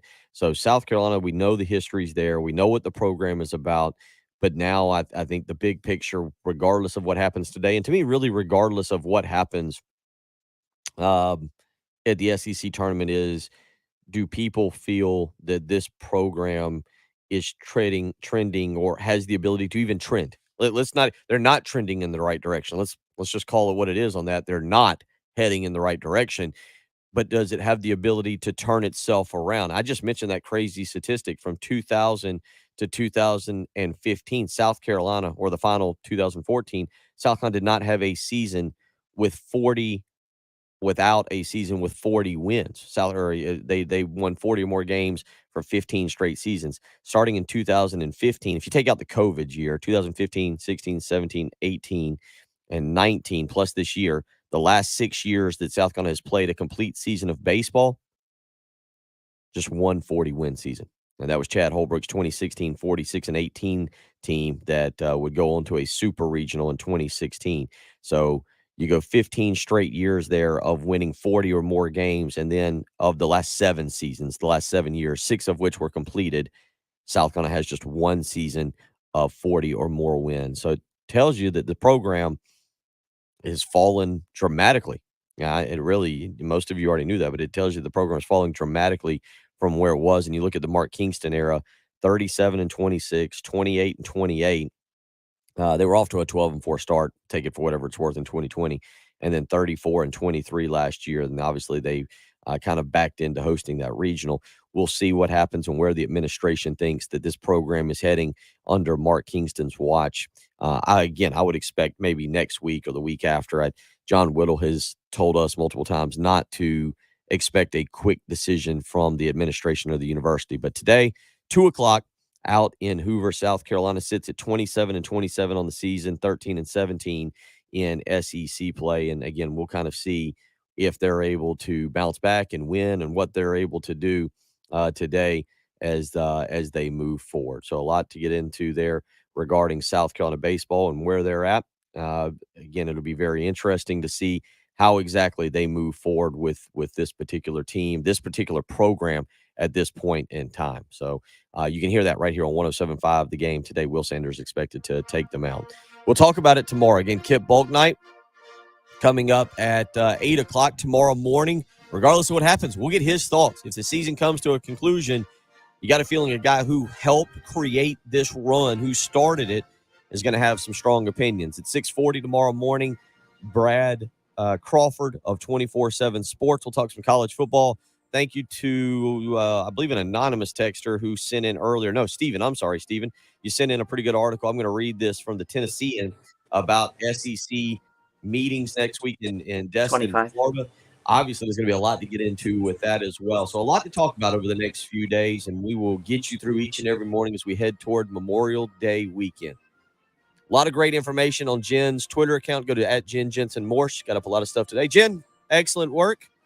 Thank you, sir. We'll do it again tomorrow morning. One day closer to Jen heading to Indianapolis. It's the early game. I want to 107.5 The Game. The home of the Gamecocks. Thank you, Anthony. Appreciate that. The Game. WNKT FM, Eastover, Columbia. Media. All right, everybody. Thank you. Yep. Thanks. Jen battled. Thank you, Anthony. It's all good. Jen battled, did a good job. So appreciate it. Y'all have a great day. We will see you all tomorrow morning, bright and early. Plenty of guests to talk to. Y'all take care. Yep. Hey, guys.